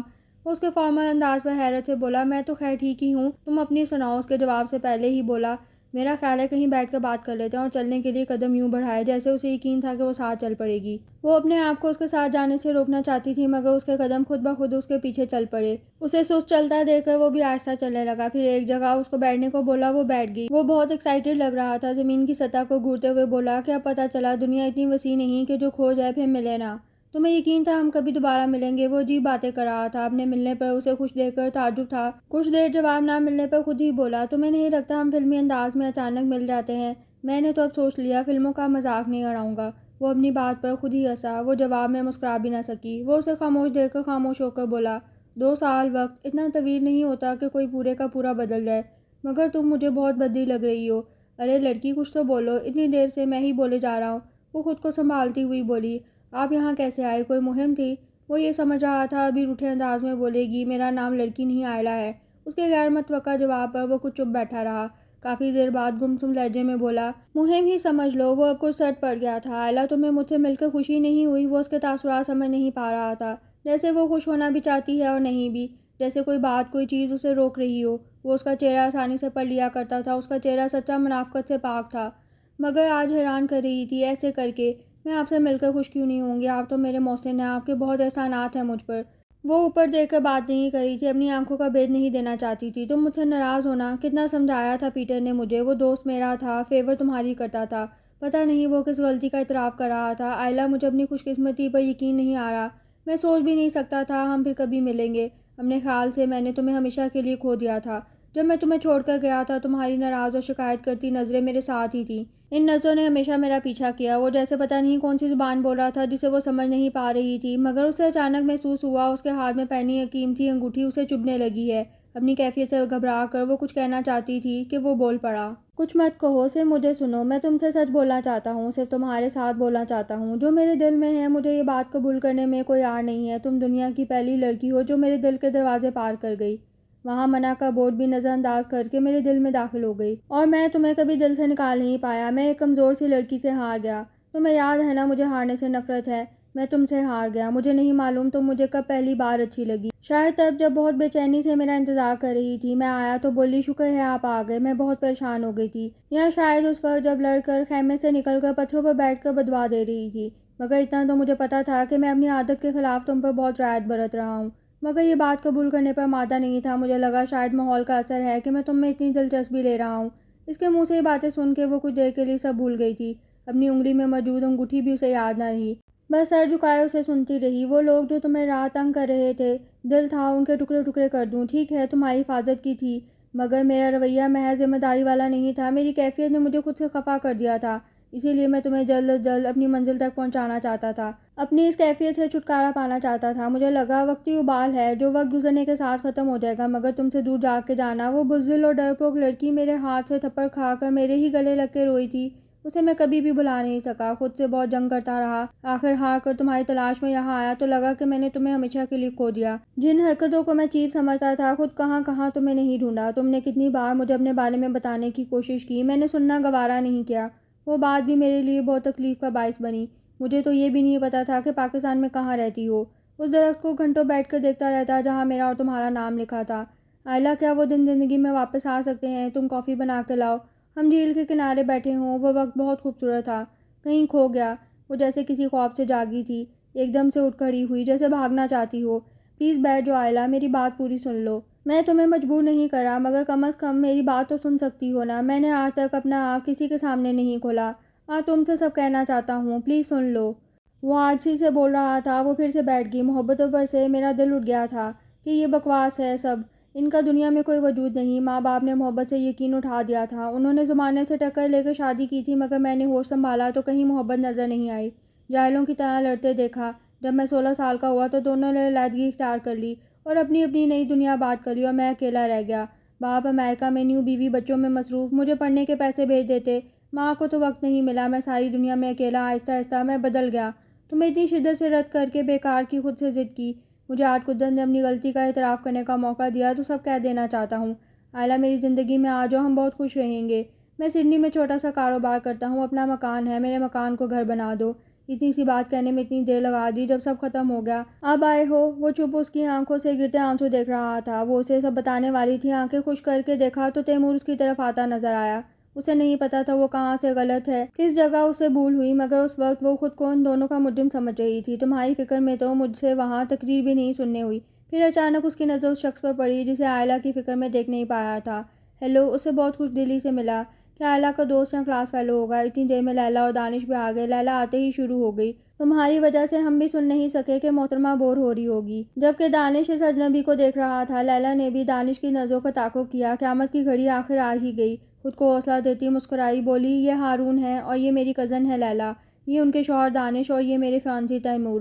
لیلی نے بے ساختگی سے دیکھا، جس شخص کا روشن چہرہ ایک دم بجھ گیا، اور وہ جو اس کی پیاری دوست تھی۔ کون کہتا ہے یہ لڑکی بزدل ہے؟ آؤ دیکھو، اس سے بہادر کوئی ہو ہی نہیں سکتا۔ کیا کوئی بتا سکتا ہے کہ بظاہر مسکراتی لڑکی کا دل اس وقت دھاڑے مار کر رو رہا ہے؟ اس کی جگہ میں ہوتی تو حوصلہ ہار جاتی۔ آئلہ میری جان اس وقت زندگی کے پل صراط کا سفر طے کر رہی ہے۔ تیمور ہارون سے بہت خوش دلی سے مخاطب تھا، اور ہارون صاحب، آپ کی کیا مصروفیات ہیں؟ اگر وہ کمزور لڑکی بہادری کا مظاہرہ کر سکتی تھی تو یہ تو بہادر آدمی تھا۔ مسکراتے ہوئے بولا، مصروفیات کیا ہیں؟ سڈنی میں ایک فرم چلاتا ہوں، آرٹسٹ آدمی ہوں، جو ذہن میں آتا ہے پیپر پہ اتار لیتا ہوں۔ اس پر تیمور اور دانش ہنس پڑے۔ آپ آئلہ کے دوست ہیں تو ہمارے بھی ہوئے۔ بس یہ بات ابھی طے ہو گئی کہ ہم لوگ شادی کے بعد آپ کے پاس سڈنی آئیں گے۔ مجھے ویسے بھی ساحل بہت پسند ہے، ہم گھر بھی وہیں بنائیں گے۔ اس کا نقشہ آپ بنا کر دو گے؟ منظور ہے؟ بالکل منظور جناب۔ لیلی اس شخص کے صبر کو دیکھ رہی تھی، جبکہ آئلہ ان کی آرام سے باتیں سن رہی تھی۔ کچھ دیر باتیں کر کے وہ بڑی گرم جوشی سے کھڑا ہو کر خدا حافظ کہنے لگا، ایک آخری نگاہ اس پر ڈالی جو شاید اس کا تھا ہی نہیں، اور وہ وہاں سے چلا گیا۔ اس نے اسے جاتے دیکھنے کی زحمت کیے بغیر تیمور سے باتیں کرنے لگی۔ لیلی کو اچانک کوئی کام یاد آیا، وہ وہاں سے چلی گئی۔ کچھ دیر میں آئی تو وہ کسی بات پر سب ہنس رہے تھے۔ رات تیمور کو ایئرپورٹ چھوڑنے کے بعد لیلی اس کے ساتھ ہی آ گئی، اور اس کے کمرے میں آ کر جو بول رہی تھی وہ قابل فہم تھا۔ لیلی، تم کس قسم کی بات کر رہی ہو؟ وہ آخر تنگ آ کر بولی۔ آئلہ، وہ تمہیں بہت چاہتا ہے، اس کی آنکھوں میں تمہارے لیے بے لوث محبت دیکھی ہے، اسے مایوس مت لوٹاؤ، اسے روک لو۔ اس کی بات سن کر آئلہ آپے سے باہر ہو گئی۔ وہ مجھے بہت چاہتا ہے، میں اس کے ساتھ ہو لوں۔ کل کوئی اور مجھ سے محبت کے دعوے کرے تو اس کو چھوڑ کر اس کے ساتھ ہو لوں؟ کیوں خود کو اذیت دے رہی ہو؟ تیمور بہت آزاد خیال ہے، میں اسے بات کروں گی، تمہارے اوپر کوئی آنچ نہیں آئے گی، میں سب ہینڈل کر لوں گی۔ دیکھو، زندگی ایک بار ملتی ہے، وہ اتنی دور سے تمہاری تلاش میں آیا تھا، میں اس وقت اس کے پیچھے گئی تھی، وہ کتنا تھکا نڈھال لگ رہا تھا، میں اس کا فون نمبر اور ایڈریس لے کر آئی ہوں، تم دیکھنا سب ٹھیک ہو جائے گا۔ آئلہ نے لیلی کا ہاتھ بہت نفرت سے جھٹک دیا۔ تم میری دوست نہ ہوتی تو اس بات پر تمہیں تھپڑ مار دیتی، دوبارہ مجھ سے ایسی بات مت کرنا۔ بات اگر محبت کی ہے تو تیمور بھی بہت کرتا ہے، اس راستے پر تمہارے سمجھانے پر آئی تھی، اب پلٹنے کا سوال ہی نہیں پیدا ہوتا۔ یہ کوئی یورپ نہیں جہاں شادی مذاق ہوتی ہے، آج ایک سے کل دوسرے سے۔ میں مشرقی لڑکی ہوں جس کے ساتھ باندھی گئی مرتے دم تک نبھاؤں گی، تو میں نے تمہیں کھو دیا ہمیشہ کے لیے۔ مجھ جیسے لوگوں کا یہی انجام ہونا چاہیے جو درست وقت پر درست بات نہیں کر پاتے۔ کیوں میں نے زندگی کے سب سے اہم معاملے میں غفلت کی؟ میرا خیال تھا درد دل پر دستک دیتا ہے، ساری زندگی میرے انتظار میں رہے گی۔ آج سوچوں تو دل میں آتا ہے میں ہی ایسا تھا، حالات نے مجھے ایسا کر دیا۔ ماما بابا کی وجہ سے محبتوں سے دل اٹھ چکا تھا، اتنی اچھی لڑکی کو رد کرتا رہا بری طرح۔ ماں باپ نے تو اپنی زندگی نئے سرے سے شروع کر دی، میں ساری زندگی پیار کو ترستا رہا۔ والدین کو بھی خیال نہ آیا 16 سال کا بچہ گھر بکھرنے پر ٹوٹ چکا ہے۔ وہ اسے بھول ہی گئے، میں تنہا رہ گیا، ساری محبتوں سے نفرت کر کے ہاسٹل میں بیزار زندگی گزاری۔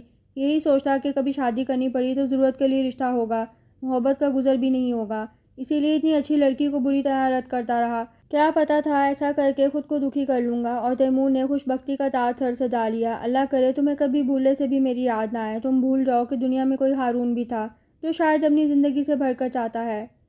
تیمور اور وہ جولی پسند کر کے ڈنر کرنے آ گئے۔ تیمور بہت خوش تھا، بہت باتیں کرنا چاہتا تھا، اسی لیے وہاں کافی دیر لگی۔ سردیوں میں رات 10 بھی آدھی رات ہوتی ہے۔ شادی کی تاریخ طے ہو چکی تھی، اسی لیے ان کے ساتھ جولی پسند کرنے گئی تھی۔ سردیوں کی راتیں، اوپر سے موسلا دھار بارش، روڈ پر سناٹا، گاڑی میں ہلکا سا میوزک اور مستقبل کے خواب دکھائے جا رہے تھے۔ آئلہ مسکرا رہی تھی کہ اچانک جھٹکے سے گاڑی رکی تو اس کا سر ڈیش بورڈ سے ٹکراتے ٹکراتے بچا۔ سامنے کا منظر دیکھ کر اس کے اوسان خطا ہو گئے۔ 3 مسلح نقاب پوش جنہوں نے روڈ پر شاید کوئی رکاوٹ کھڑی کی، ان کو گاڑی روکنے پر مجبور کیا، ہاتھوں میں گن لیے بڑے شفاف لہجے میں انہیں اترنے کا کہا۔ وہ دونوں گاڑی سے باہر آ گئے۔ تیمور سے گاڑی کی چابیاں چھینی اور اپنے ساتھیوں سے بولا، چلو جلدی بیٹھو۔ اس کا لہجہ بہت سرد تھا۔ اس کی بات سن کر ایک آگے بڑھا، تیمور کے ساتھ کھڑی آئلہ کو بہت غور سے دیکھا، اپنے ساتھیوں سے بولا، یار خالی کیا جائیں، یہ سامی بڑی تگڑی لگ رہی ہے، چیز بری نہیں ہے، کیا خیال ہے تاوان کا بھی کوئی چکر چلا لیں۔ اس نے آئلہ کو گن سے اشارہ کرتے ہوئے بولا، چلو گاڑی میں بیٹھو۔ آئلہ نے تیمور کی طرف مدد کے لیے دیکھا تو لاشعوری طور پر وہ پیچھے ہٹ گیا۔ وہ خود خوف سے کانپ رہا تھا۔ آئلہ کے دل پر جیسے بجلی گری۔ آئلہ بھاگ کر تیمور کی طرف جانا چاہتی تھی مگر انہوں نے دھکا دے کر اسے گاڑی میں بٹھا دیا۔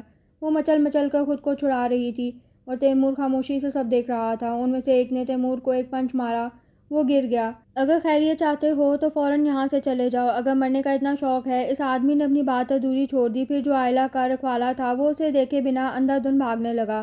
وہ کچھ دیر پہلے کانپ رہی تھی مگر اتنی تسلی تھی کہ میرا محافظ ساتھ ہے۔ اسے جاتا دیکھ کر حیران ہوگی، اگلے ہی پل نہ جانے اس میں اتنی ہمت کہاں سے آ گئی، اپنی پوری قوت سے اسے دھکا دے کر آزاد ہو گئی۔ وہ شاید اس کے نازک سراپے سے بہادری کی توقع نہیں کر رہا تھا۔ وہ سوچ رہا ہوگا، مرد اتنا ڈرپوک تھا تو اس کا کیا حال ہوگا، اس لیے مار کھا گیا اور وہ پوری طاقت سے بھاگنے لگی۔ وہ شاید اسے مارنا نہیں چاہتے تھے۔ وہ گاڑی میں بیٹھ کر اس کے پیچھے آنے لگے۔ وہ ایک تنگ سی گلی میں گھس گئی۔ قدرت اس پر شاید مہربان تھی، اس وقت وہ تمام علاقہ بجلی جانے کی وجہ سے تاریک تھا۔ وہ اسے اس گلی مڑتا نہیں دیکھ سکے یا پھر خدا نے اس لمحے ان کی آنکھوں کو اندھا کر دیا تھا۔ وہ گاڑی آگے لے گئے۔ اندھیری گلی میں ایک درخت کے نیچے سخت بارش میں پتہ نہیں کتنی دیر وہاں چھپی رہی۔ وہ جا چکے تھے مگر وہ احتیاطاً نہیں نکلی کہ کہیں ابھی تک میری کھات میں نہ بیٹھے ہوں۔ جب بہت دیر کسی گاڑی کی آواز نہیں آئی تو دوڑتے ہوئے اس گلی سے باہر آئے۔ پورا علاقہ اب بھی تاریکی میں تھا۔ اندھیرے میں اکیلی سڑک پر زور سے بجلی چمکی، ڈر سے اس کی چیخ نکل گئی۔ پھر اس نے دیکھا ایک شخص اس کی طرف بڑھ کر آیا، اسے مشکلوں سے باہوں میں لے کر آنچل سر پر ڈالا۔ بہت مشکل سے خود پر ضبط کیا تو دل چاہتا تھا ان کے ٹکڑے ٹکڑے کر دوں، اور وہ سنسان سڑک پر پھوٹ پھوٹ کر رونے لگی۔ رات کے 12 بج گئے تھے۔ بھابھی ان کے انتظار میں جاگ رہی تھی۔ وہ پریشان تھی کہ اتنے لیٹ کیوں ہو گئے۔ اتنے میں گیٹ پر بیل نے انہیں اطمینان دلایا۔ آئلہ اور تیمور کو سنانے کے موڈ میں گیٹ کھولا تو اکیلی بارش میں بھیگی باہر کھڑی تھی۔ کیا ہوا، تیمور کہاں ہے؟ وہ اس کے اس حلیے سے خوفزدہ ہو کر پوچھنے لگی۔ وہ کچھ بولے بغیر اندر داخل ہو گئی۔ آئلہ کچھ بتاتی کیوں نہیں؟ میرا پریشانی سے برا حال ہو رہا ہے۔ شکر امی ابو کی آنکھ نہیں کھلی، ورنہ اب تک نہ آنے پر مجھ سے بھی زیادہ پریشان ہوتے۔ وہ بت کی طرح کھڑی، بھابھی نہ جانے کیا کیا پوچھ رہی تھی۔ بھابھی نے چیخ کر پوچھا کہ تمہارے ساتھ کیا ہوا ہے، بتاؤ میرا نروس بریک ڈاؤن ہو جائے گا۔ آئلہ نے انہیں چیختے سنا تو اپنے حواس میں آنے لگی اور بڑے سکون سے ہاتھ سے ہیرے کی انگوٹھی اتار کر بھابھی کے ہاتھ رکھ دی۔ بھابھی اسے پھوپھو کے پاس بھجوا دیں۔ پھر ان کے مزید پوچھنے پر اپنے کمرے میں گھس گئی۔ بھابھی وہیں گم سم کھڑی رہی۔ پھر وہ اس کے ساتھ بات کے لیے اس کے کمرے میں آ گئی تو انہوں نے سنا کسی سے فون پر کہہ رہی تھی، ہارون میں تمہاری باہوں میں آنا چاہتی ہوں، زندگی بھر کے لیے میرے محافظ بن جاؤ، دیکھو اس بار آنے میں دیر مت کرنا، میں تمہارا انتظار کر رہی ہوں۔ فون رکھ کر مڑی تو بھابھی سخت ناراضگی سے کھڑی تھی۔ وہ اطمینان سے ان کی طرف بڑھی۔ اپنے فیصلے پر نہ پچھتاوا تھا نہ شرمندگی۔ یہ فیصلہ محبت بھرے دل کا تھا جو تڑپتا مچلتا آخر کار دنیا کی رسم و رواج سے ٹکرا گیا۔ یہ فیصلہ اس لڑکی کا نہیں تھا جو اپنی خواہش مرضی کرنے والی تھی، یہ اس لڑکی کا فیصلہ تھا جو مشرق کی بیٹی تھی۔ دولت گاڑی نہیں، اسے عزت و تحفظ درکار تھی۔ جو اس کا صاحبہ ہو وہ خود پر سب برداشت کر کے اس پر آنچ نہیں آنے دے، جو کڑی دھوپ میں اس کا سایہ دار شجر بنے، جو اسے کسی کو آنکھ میلی سے نہیں دیکھنے دے۔ وہ ایسے شخص کے ساتھ کسی جنگل میں بھی رہنا پڑے رہ لے گی، کسی جھونپڑی میں بھی رہ لے گی، مگر کسی بغیرت آدمی کا ساتھ اس مشرقی لڑکی کو قبول نہیں۔ وہ اپنے فیصلے پر بہت مطمئن تھی اور اس کا رکھوالا اور اس کا صاحبان صبح ہوتے ہی آ گیا۔ دونوں نے ایک دوسرے کو دیکھا، دیکھ کر جیسے جان میں جان آ گئی ہو۔